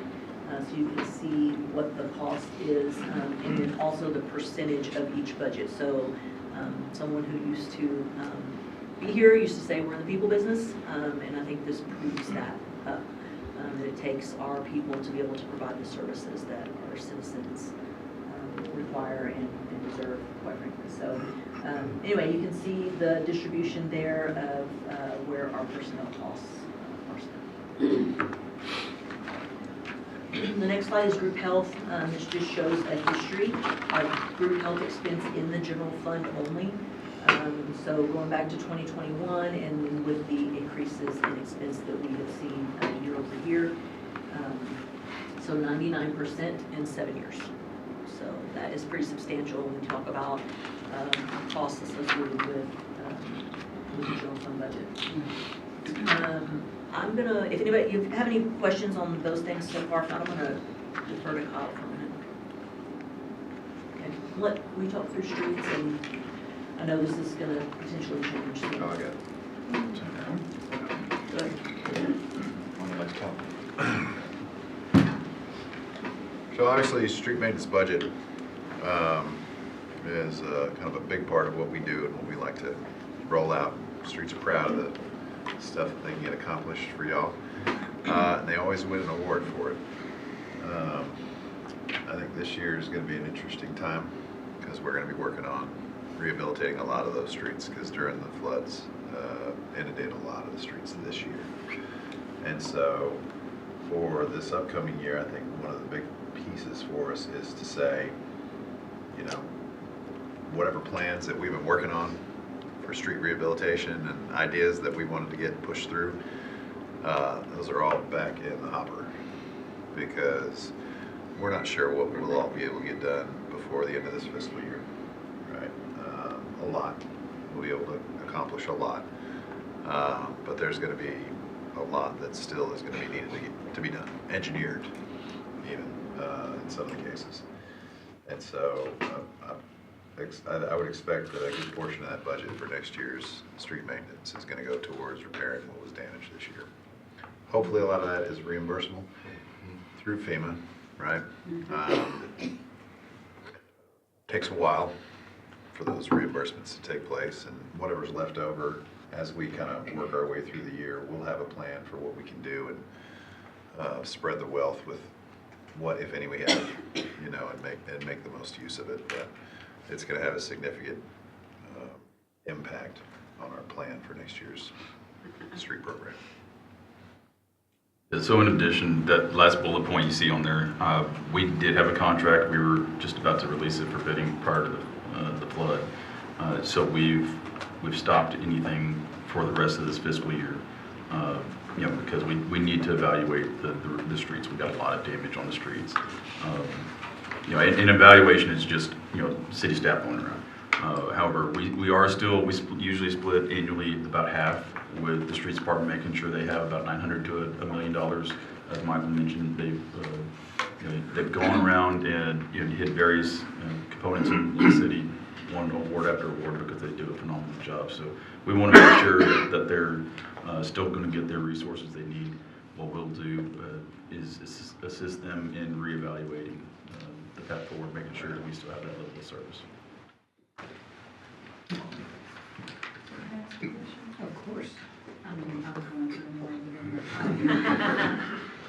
Have we gotten any reimbursement from last year's street repairs, or did we have that much street repair last time? We had limited street repair because the majority of the flood was isolated to the river, so there was some, we're obviously still working on Louise Hayes Park, and as the Park Road, really, Bear Creek would have been the one, and we did get We reimbursement. used insurance money for that. We used it, oh yeah, because we didn't want to wait, so we used our own insurance funds for that one, so. Okay. Yes, we have received reimbursement funds from them, but no, Not Brittany streets, Streets. yeah. Yeah. Kyle, I'm sorry, were you done? I'm done. Seeing the damage to the roads and the way the asphalt's like just chunking up, so to say, for lack of better terms. Is concrete a better option? Will that last longer? Is it more financially feasible, or is it more expensive? And then I'm just wondering if there's, because I've seen some concrete areas, and when I go to another bank that I'm at, they're redoing Highway 36, and it's all concrete. So is it last longer? Is it better? Is it not better? Is it something we can look at? 'Cause So yes, it will last longer. I will say asphalt is easier to maintain. The typical lifespans, they say, is asphalt 20 to 25, concrete, about 50. Reality is, with the maintenance that we've gone, we're seeing our streets going 30, 35 years, and a lot cheaper alternative. We don't have to shut roads down for 2-3 days for concrete to cure. We can, especially streets department, they can get over there and just get that. Now, with that said, we do, Lois and Coronado, I think got hit again at that intersection. We evaluate some of those high impact areas, and then we will put concrete in your intersections or some of the drainage areas that get a lot of the higher velocities. A lot of what you're seeing with, especially in the Town Creek area, some of those roads where that asphalt popped off, that was stuff that was built on river rock years ago. They just pulled it, I say river, but creek was right there. That's what they just pulled out of the creek, put it down, threw some asphalt on top. So that's the streets that we're hitting, in this maintenance plan. They've held up for so long that for us, we'd like to look at that structure and see, making sure that it can, withstand all the equipment that our staff puts on it, but Republic and, especially the public safety personnel. And so that river rock has done exceptional. It just doesn't do exceptional when it's got such high flows across it. So we'll target concrete where we feel it'll be most effective. Just Good question. another random thought by Jeff Harris. If you've got endless amount of money, we will go for concrete every street. Got plenty of river Well, rock. just, there we go. South Star still.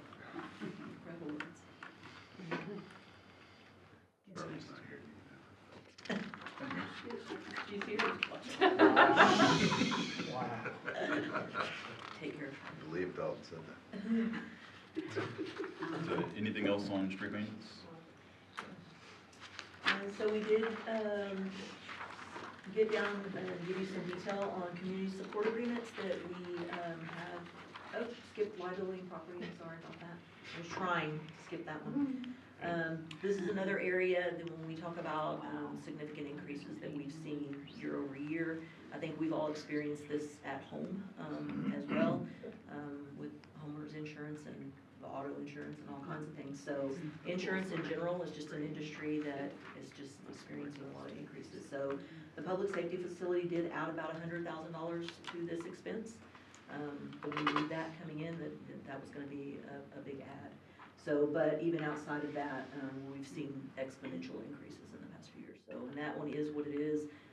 We've gone through, reevaluated, do we have the right things, do we have the right values, and we've done a lot of work, honestly, since the flood, at really looking at every single asset that we have. Not so much auto, because those get touched a lot more, but on the things that once they're there, they're kind of there. And so we've gone back and done a lot of individual departmental evaluation, and we're making the best use that we can. The next one is community support. So this goes back to 21, just kind of showing you what outside services in the nonprofit sector that the city has supported. Basically with the idea that these different organizations provide services to our city that I guess the question is, we're supporting them. At what point would the city have to provide those services without these organizations? This is not to say that these are the only organizations that provide those services, and really those are council decisions on what we should and shouldn't do here, but we wanted to let you know what money was leaving the general fund and going to other organizations for provision of services. So happy to answer any questions on that, and disregard the box at the bottom. We are looking, talk with ACOG and the Alamo Regional Transit, so he is putting a couple scenarios together on what a lower amount would be. Instead of 150, we already dropped it from 200 to 150 even before the flood happened. And so we're looking at and reevaluating of what that would be if we decreased it more, at least for another year. Gotcha. Can ACOG be supported by EIC? That's going to be a legal question. The Pronto. Yeah, so for EIC, they can only do certain things that are allowed by law. And they have specific things within law that you have to follow. And so unless we can show that this fits one of those things, then no. Based on the 2 prior contracts we've done for EIC, I would say this probably would not fall within a provision within law that would allow EIC to pay for it. I'm not saying it wouldn't, you would have to look at the law. I'm just saying from my past 2 contracts I've done and looked at that provision, I don't think it would fit. Can we look at that a little bit? We can, just with an understanding that everyone understands that we're starting with an understanding that it probably would not. Okay. Economic development or some infrastructure things which would be related to some economic development or whatever. And sort of some sympathy to help some small businesses at the last meeting. I think it's, I'm sure that would really work. I mean, Yeah, the idea is good, but the practicality. Yeah, that's something we're gonna Are we talk gonna about. talk about EIC though at some point, because I have a different question about EIC in particular. You can. I haven't included that, but that's a simple. Okay, Yes, because it has to do we with certainly money. can. We're interested in finding it, so. Okay, we certainly Yeah, can. we are. Yeah, and so to Councilmember Smith's point on people going to work, we plan on having an update. Obviously, the flood or the weather on Tuesday had messed up the ACOG update. I will have him send the presentation so y'all can see it. It is getting utilized. We've actually seen a significant uptick just in the city limits with ART and Pronto services. So we know it's being used, and a lot of it actually is going to medical facilities. So you're seeing a lot more of the medical side of things. But we'll get some more updates on that and Probably would get and used more circle now back. too. We've been recommending it to everyone we've talked to, if your car has been disabled. Okay. Any other questions on community support group? Okay.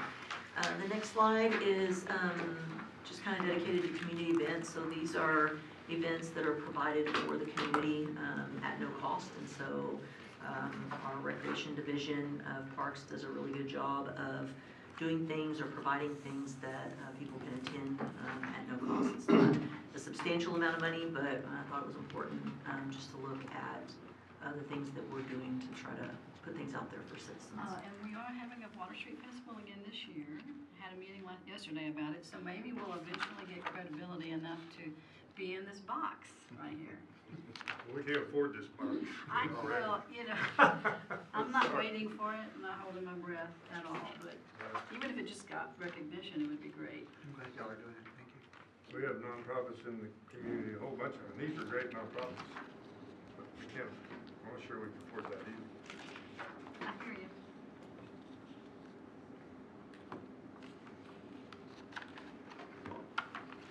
Okay, the next slide is a look at transfers out from the general fund, and then this is just kind of, I guess, speaks back to the sustainability piece and really, looking back to budget to actual and what were we doing, what are we doing, This doesn't show future projections. We've talked about that within each, primarily projections when it comes to asset replacement.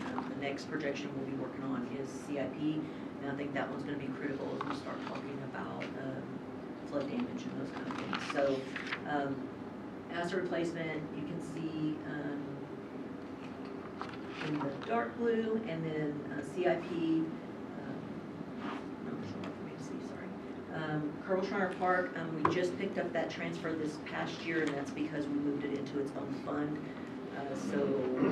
It's not a self-supported fund, which is Scott Shriner Golf Course used to have a transfer from the general fund, but even in the prior couple of years has been really close to break even. So we've been working on that for a bit.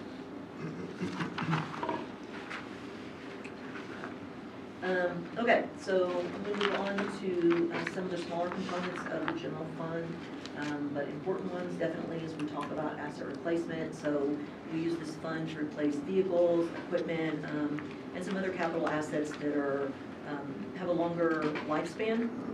We try to put everything that is kind of one-off, not repetitive, recurring operating costs that's over $10,000 in this fund, so that we can keep our operating budget looking somewhat level. It's really hard to track trends when your operating budget has waves. And so if we see increases, we want them to be true increases to operating, not one-offs that we have to explain. And so keeping those in here really helps that. It also helps us really project out and look at when we're going to need to replace certain assets and then budget for those on a long-term scale.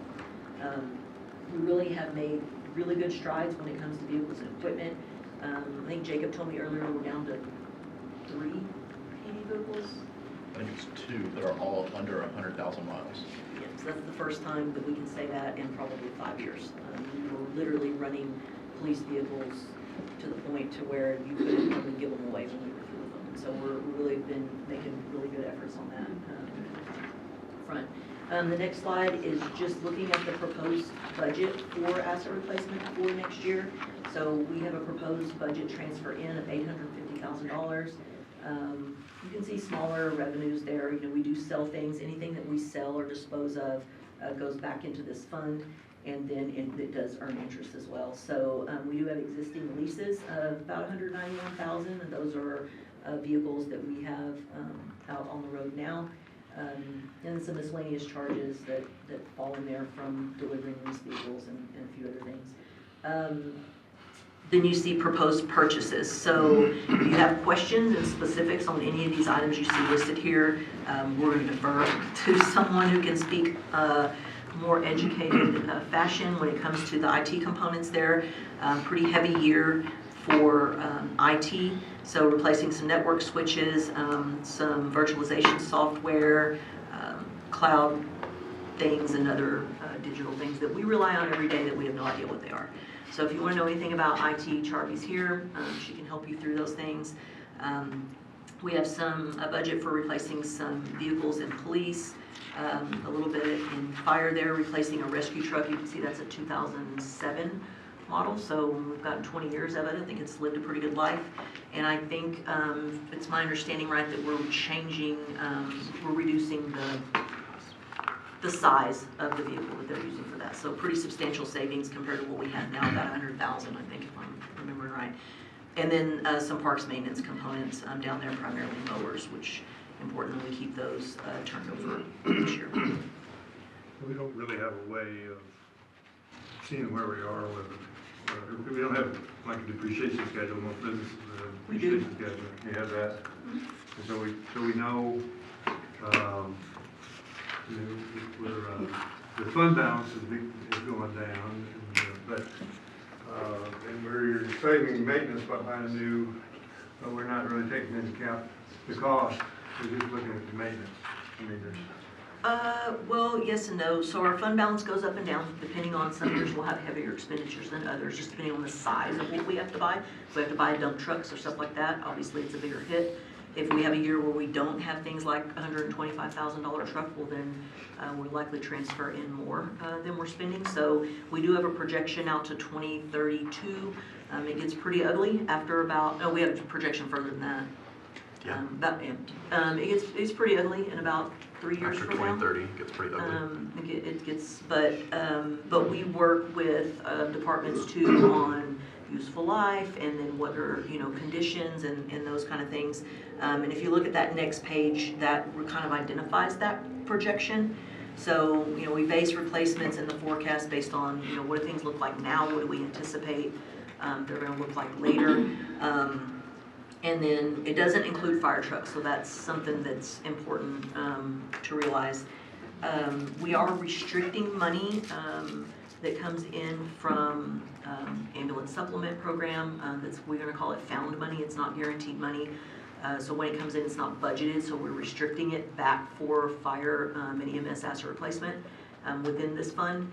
And then also from the fire recovery that we added this past year, we're restricting those monies as well for that. To the depreciation point, so we try to get full depreciation out of each unit, and we've tried to match our depreciation to a useful life so that we are not disposing of vehicles or equipment that still has value, because then that is an expense that we have to incur if we still have value on the books. So all those things do come into play. We just don't budget for the depreciation. So, but anyway, projecting that the fund balance goes negative over the next few years. Mm-hmm. And that's with an increased transfer, about $100,000 a year. So, and keep in mind, and this may be the unpopular thing, but I'll say it anyway. This past year, we used some tax notes to fund police vehicles. Short term, 3 years. Those police vehicles usually we're getting on our current schedule, or what we're asking for, is 7 to 8 years instead of 12 to 15. It's not, in Julie's opinion, bad use of short-term financing. We're using a little bit of capacity on our debt side, doesn't touch our rate at all. And we're seeing more and more cities do it when you have big ticket items. You back up 5 years, we'll just say before COVID, we were putting complete vehicles on the road ready to go for less than $70,000. And now, if we can get them on the road for $100,000, it's a good day. Dump trucks have doubled, ambulance has doubled. So when you think about useful life of something like an ambulance or a fire truck, you're getting the useful life out of it and paying for it over a short period of time. So it's really no different than doing a lease. It's just short-term financing using your INS fund instead of the general fund. So. But if you think about leasing, We do lease. some leases, but Yeah, and that's something that we are considering as things come up or come off, is if we do lease it, what's the benefit of that? So we are assessing that constantly. because municipal leases are pretty readily sold to banks. Well, and we assess both of them. That's why, Julie was bringing up tax notes. Tax notes, we can typically get cheaper rates than we can through a municipal lease through a bank, more often than not. But we assess both of them to see which one is the better option, and the output is the same. It's just some people just don't like the word tax notes because they think it's tax. It's still general fund money, It's still regardless general of how you look at it. It's just out of INS instead of out of your operating fund. And we wouldn't consider doing something like that if it had an impact to the tax rate. Okay, the general facility fund, so we do not have a proposed transfer this year. We established this fund in '24, really to support any bigger things that were to come up. We have a major HVAC go out, or maybe we will need to make a purchase of a piece of property or a facility or things like that. We have been feeding this a little bit over the last couple of years. You can see we put $1 million in there in '25. We had a property that sold out in Center Point a few years ago. We put the proceeds of that into this fund.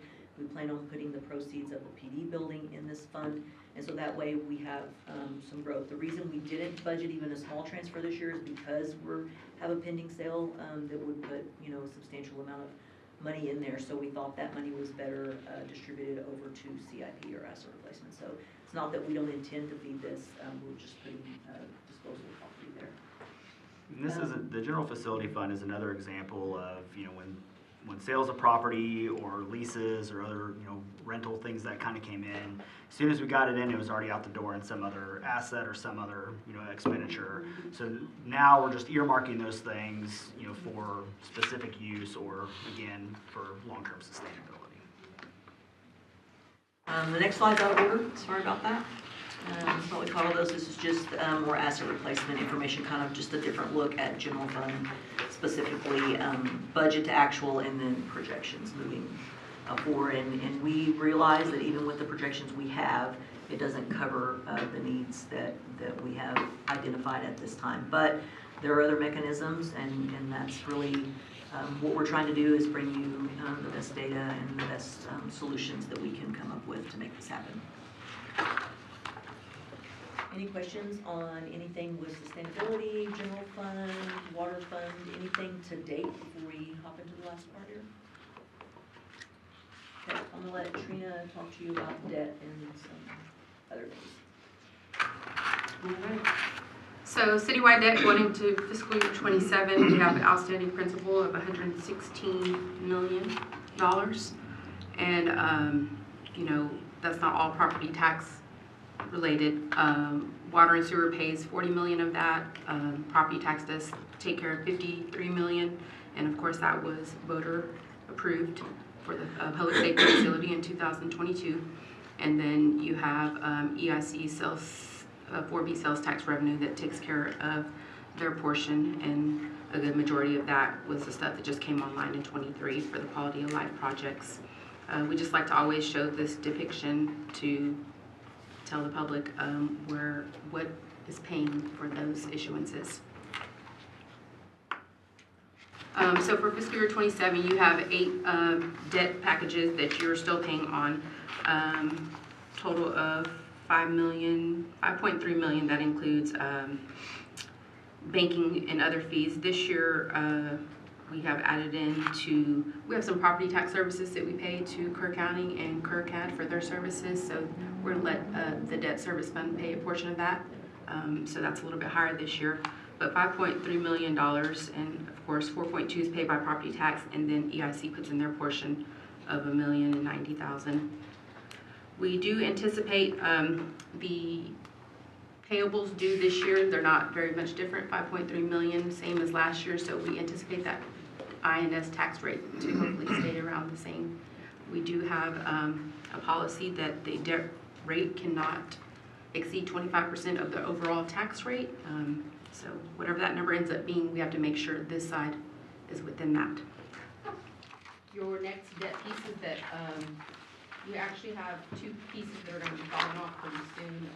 The refunding 2017 series, the last payment on that is in 2029, and then the tax notes that we did obtain for the police fleet, the last payment on that is in 28.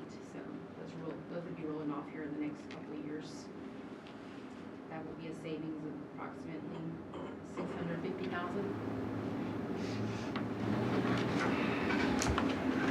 All right. Any questions on the debt service? All right. And we're bringing to the table capital projects. A lot of times paid with debt service, but not always. So for general fund, there's not really a lot that's going to be added on this year. We just wanted to bring to the table all the projects that we've been discussing, and then how much has been spent on those, as well as you'll know how much is still remaining till the completion. The things that would be up in the air are the Camp Meeting Bridge that is washed away and all that stuff. We have to mitigate the connections of the new piece that is going to go in. Charlie is finishing out a phone replacement system citywide. We're just now getting into that. She's going through all the RFPs, and that more than likely be change over and happen in 27. And then Ranger McDonald, Olympic Pool, those are all still on the books and moving forward. So 27, we should be seeing the final completion of those. This might be the best time to talk about what I had in my question was for EIC. So if you go back and you look at the parks that have been affected, that are existing parks in the very beginning of our presentation, and the damage that's happened to them, I know we have a commitment to Granger McDonald Park for 2.2 million out of the 20 million package. But it's something about it feels wrong that we're planning this new park, even though I know it's committed money, while we have parks that are been damaged where they can't be used. It's just, I guess I want to ask the council if we should think about monies we're spending on a brand new park when our existing parks, 3 or 4 of them, and I can't find my sheet now, but. And that one is on the agenda for next week as well. So, Granger McDonald Park is paid for with EIC revenue bonds. As we have just said, some of those things can only be used for certain things, which includes quality of life. If we were to use some of that Granger McDonald money to help repair some of our parks, first of all, I don't know if it's allowed, and secondly, Judy Heitner's going to come up here. I know, trust me. Fuss at us. I even hated to bring it up, but it's just been bothering me. It's just. Does the bond issue require we spend it on projects that we identified? We did, but we put some flexibility in there with some of the projects. So if there's, revenue overages, then, or revenue surplus, then we can apply them to other projects. So, and this one, we don't have a time frame anymore on it because over, I think 80% of the bonds have already been spent, which was the requirement, so. Well, and some of those projects have gone over our budget, like the Olympic pool, for instance. So savings in some of those projects were applied to the Olympic pool already. Well, it's just a topic for discussion. I'm not Of course. proposing anything. I'm just, looking at it from even a voter point of view. Are you not going to be using our existing parks right now? So you said it's going to be on the agenda. What form? For either accepting or rejecting the base bid to actually move forward with the project. On Granger McDonald. On Granger McDonald. Did we get all the engineering? Are they gonna re-engineer again? No, so this is just for accepting or rejecting the base bid and either moving forward. We really can't discuss it because it's not on our agenda today, but it's a good idea. Thank you. Just a thought. And I have Judy Eichner correct value. I'm just going to have to leave town probably at some point, It's okay. What's next? I think that's about it. If flood recovery from this year obviously will be expensed out of the CIP funds also for what we can do. And so those aren't on the list, but that's the obvious. And that's a good point. Whenever we have a project, say our FEMA approved project, so on the water side, it will go in water CIP, so like the water treatment facility and all the repairs that we've done there, those monies are expensed out of their capital improvement projects, and then money's transferred in from the grant fund when we receive money from FEMA to cover those expenses, or if we're receiving insurance money, we're moving money so that it's all tracked within capital improvement projects, and we can see those projects identified specifically, so. Thank you. Just a whole new place, I guess you would say. Okay, quick look at these last couple of funds here, and then we'll talk about EIC real quick, what Dylan would like to talk about. Development services, always a little difficult to predict. There's so many factors that play into what feeds that fund. Their expenditures are pretty stable. We added a new person last year for code enforcement over there, so that's really the biggest increase that we've seen.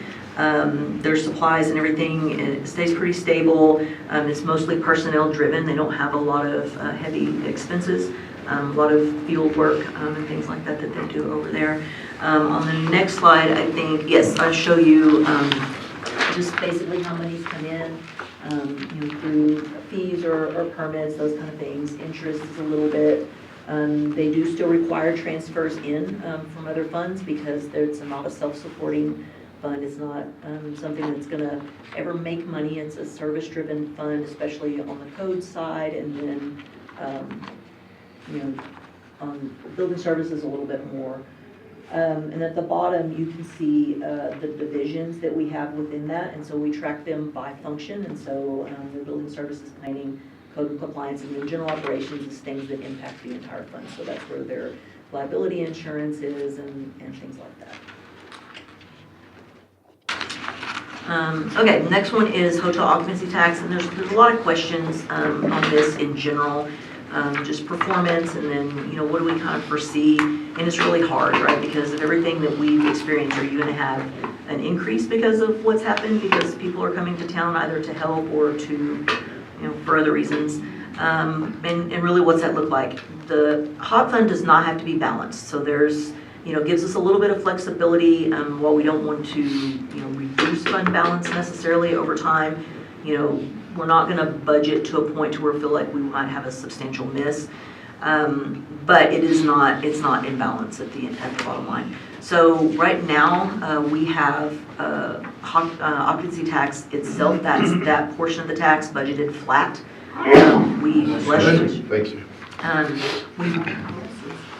We are going to finish the year a little bit better than budget, but, you know, again, we don't know how long or what the impact of that is. Kind of like sales tax, it takes something really big for us to say remove that event and you remove that revenue. It's just not quite that simple. So we have a lot of detail on the backside, kind of like we do with sales tax, down to every single hotelier, every short-term rental property, and those kind of things. So we know where money's coming from over time and just try to apply trends. On the expense side, I'll show you more detail on this because it can get a little bit, because we use the same categories for every fund just to make sure that we're consistent. We'll talk through that a little bit. The bulk of the money from this fund goes to CVB. By law, that is allowable. The law is very, very particular about how we can expend these funds, and we have to do a report to the comptroller each year to identify how those funds were spent, to include detail. This is something the auditors look at too quite heavily. So the things that we have in here, we are very confident are allowable. They're things that we've done, you know, year over year, and that we haven't had any issues with from an audit standpoint. So you can see those identified there. I do have another slide as we go through. I'll just real quick on the next one, just kind of shows you in history revenue in this fund and where it comes from. And the yellow there is the grant funding that we were receiving from the Community Foundation that was in support of the Community Arts Program. That grant has expired, and so that money will not be coming in. But we have a little bit of variation on how that's going to look next year too. And then the next slide really I think is probably what you were most interested in, and that's what are our biggest expenses that are hitting this fund. So we do have CVB budgeted 5% over this year's budget. They did take a 10% cut last year compared to 2025. This budget does assume that CVB would assume responsibility for the Arts and Cultural District under their new nonprofit that is called Kerr Creates.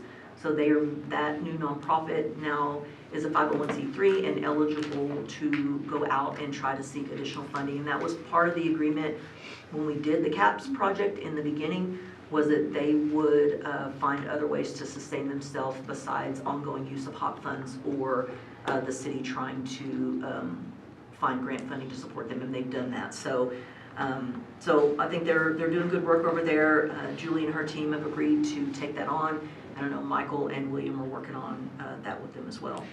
And this has any other community service agreements listed the same as 2026. Now again, with the shift in the last couple of weeks, you know, some of those things may have to be adjusted based on the performance of the fund. Just because it's in this budget doesn't mean that, you know, every community service agreement that we have has a caveat in there that if the fund is not performing, then we may not be able to fund at these levels. So if, you know, if it overperforms, then those are things that the council would have to consider if we were to increase these. So just gives you kind of a layout of how we have that mapped. So happy to answer any questions on those particular funding levels. Okay. So I'm not going to get into enterprise funds too much. I was really hoping to, but we ended up having to backtrack a little bit. As you know, we moved KSP and golf out of the general fund, really twofold, right? First, for just really clear transparency on how their expenses are being covered. They are fee-based facilities, and so as such really should be operating as a business, regardless of whether they're self-sustaining or not. If there's a transfer in, we just need to be making that very clear to where that money is going. We've been working on business models with both of these divisions for the last couple of years. It's going really well until we have an event like last year. So last year, took the feet out of KSB. This year, we had really anticipated being fully reopened by the end of by the end of this fiscal year, and had some great plans through our business model of how to make some improvements that were really gonna grow visitors to that park. And now we're back to square one or zero.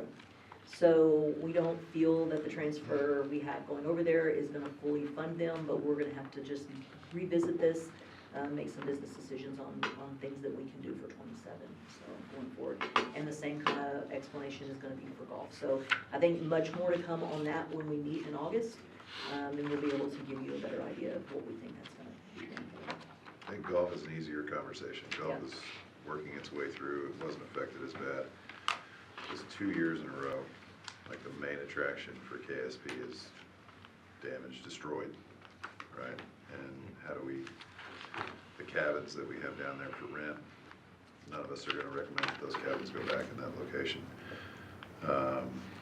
And longer conversations need to be had by KSP and what it looks like for us moving forward. It's gonna be a big project again down there. That took a while to get that beach. I know. I think the beach was about, For Family Day, and it was so seemed like nice. last week we were ready to rock it. We were up and running again. For 4 weeks. 4 weeks, yeah. It's the saddest man in parks right over there in the corner.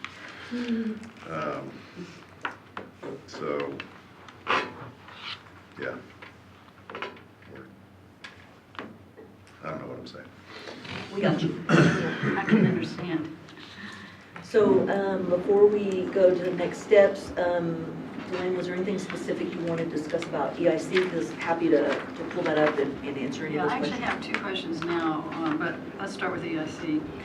The $1 million, Kent, that was discussed at the last board meeting, was there any decision made on that to go back to? I think there was action taken on that. No, I'm It's in the just process discussion. of reviewing that with several of the BOADs and in consultation with Todd Bach and folks at Cur Together right now. I think we're making progress on that conversation.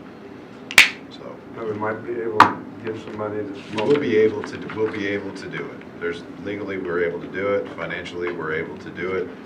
It's a policy decision for y'all to determine. There was a conversation, for those of you that don't know, with the EIC board last week about. We can't answer that. I mean, this We isn't can't on this talk about it. agenda. Okay. Yeah. Well, it's a part of the budget. It's EIC. Yeah, it's EIC's budget though. Well, It's we their approved, money. we approved their budget. Yeah. Well, I was worried about that too, but, okay, the other question I have is. Somebody tell me if I can talk about it or not. No, so they approved it, we haven't approved it yet, right? Right, we have. Probably that So particular council budget, hasn't approved it no. yet. I don't even think EIC approved it. They just put it That's for discussion on an EIC agenda, future agenda. So we have the budget. It's not in their budget. It's not included. No, it's not, okay, it's not. EIC's budget is included in our citywide budget, that particular item is not. Streets and business. Generically talking about. Yeah, you can generically, we just can't talk about what That everybody wants to specific do. request or I'm what too they tired can- for this conversation. So, So- I have one more. TERS. TERS is not in here anywhere, right? Right, because we're still so early in property tax. TERS is Okay. basically It'll be plug and about play, property tax, got it. because we don't spend money in Different money. TERS that we don't have. Got it. So, when anything that is already committed by the TERS will be included in their budget, but as far as moving forward budget, we don't propose anything for their budget. We take that to them the first week of August, I believe, or the second week of August. Once we have certified rolls, then we go back and give them some hard numbers. Theirs is really quick and easy. And then anything that they do is similar to EIC or CIP, that they can be approved throughout the year. Okay. Thank you very much. Yes. Any other questions, anything I can answer that wasn't included in this presentation? Anything you would like to see for today or for our follow-up meeting in August, or communication you'd like to receive before or right after we file the budget? To all council members, I know from personal experience, if you have questions about the budgeting process or any item within this presentation, Julie and her team are really good teachers. They've spent time with me several years in a row trying to explain things I didn't understand. So please take it, ask that team specifically. And they'll Happy to give walk you the answer. you through it, or anyone on the outside as well. Of course. Thank you. All right, are we at the end of our presentation? Any general questions? Oh, sorry, I think I'm at lunch. Next So then- steps? The next one is just giving you next steps, so just so that you know kind of where we are and what's gonna happen. You know, we're tracking preliminary rolls. We hope to have a preliminary update Friday, just so I have something to work off of and I'm not waiting all the way till the end of the day on Monday. Flood damages, of course, top of mind. And then we'll review everything again. We will file the budget on July 31st without fail. We do have a scheduled follow-up workshop to this one on August 6th, should we need it. There's probably information we'll have to discuss now with these changes, but I will of course leave that to Dalton and the mayor to make that decision. And then just has the dates. August 11th is a very important day for us. That's the date we'll be presenting this budget to you in full, as well as to the general public, and then proposing a tax rate through resolution that we'll then have to publish before we can have public hearings in September. So that's where we are. And for community interest, we will start the audit the last week of August. So preparing for that. Anything else, Dalton? Yes, sir. Council? Yes. Go ahead. So we mentioned about cutting services. It's not just a matter of our budget constraints that we have, but we try to go through one flood and have business be sort of as normal. And now we've got a second flood, and there's no way business is anywhere near normal. At the very least, we need to begin to draw up a plan to think about where we might cut, what we might do, what the timeline might be, but I don't think we can ignore the problem that it's not business as usual. We maybe don't have money to give to charity. We may not have money to do a lot of things we'd like to do, but we just don't have the money. You know, we got too many losses and too much constraint on future revenues to sit here and not begin to make some different kind of plans. It's not business as usual. To identify some areas where services could be cut. Whatever, we've got to do something. So far, I think, you know, I'm very proud of our city staff. I think they do a great job. And yet, I did a full spreadsheet that everybody got a copy of, and we might need to ask me, because it's not fully explained every little box that's in there. But I'm looking for signs of efficiency. I cannot find them. Okay. And that's kind of a problem. You know, we're growing great. We got new technology all the time. There are things we should and could, hopefully, there's some things we can do to be more efficient. And AI is reducing expenses for businesses everywhere these days. And that's just one example, but we've got to come up with more efficiencies besides cutting. Probably take an above, all of the above kind of thing to get us through this, because it's not business as usual. We got change. Okay, thank you. Any other comments? All right, hearing none, we're going to adjourn at 12:32.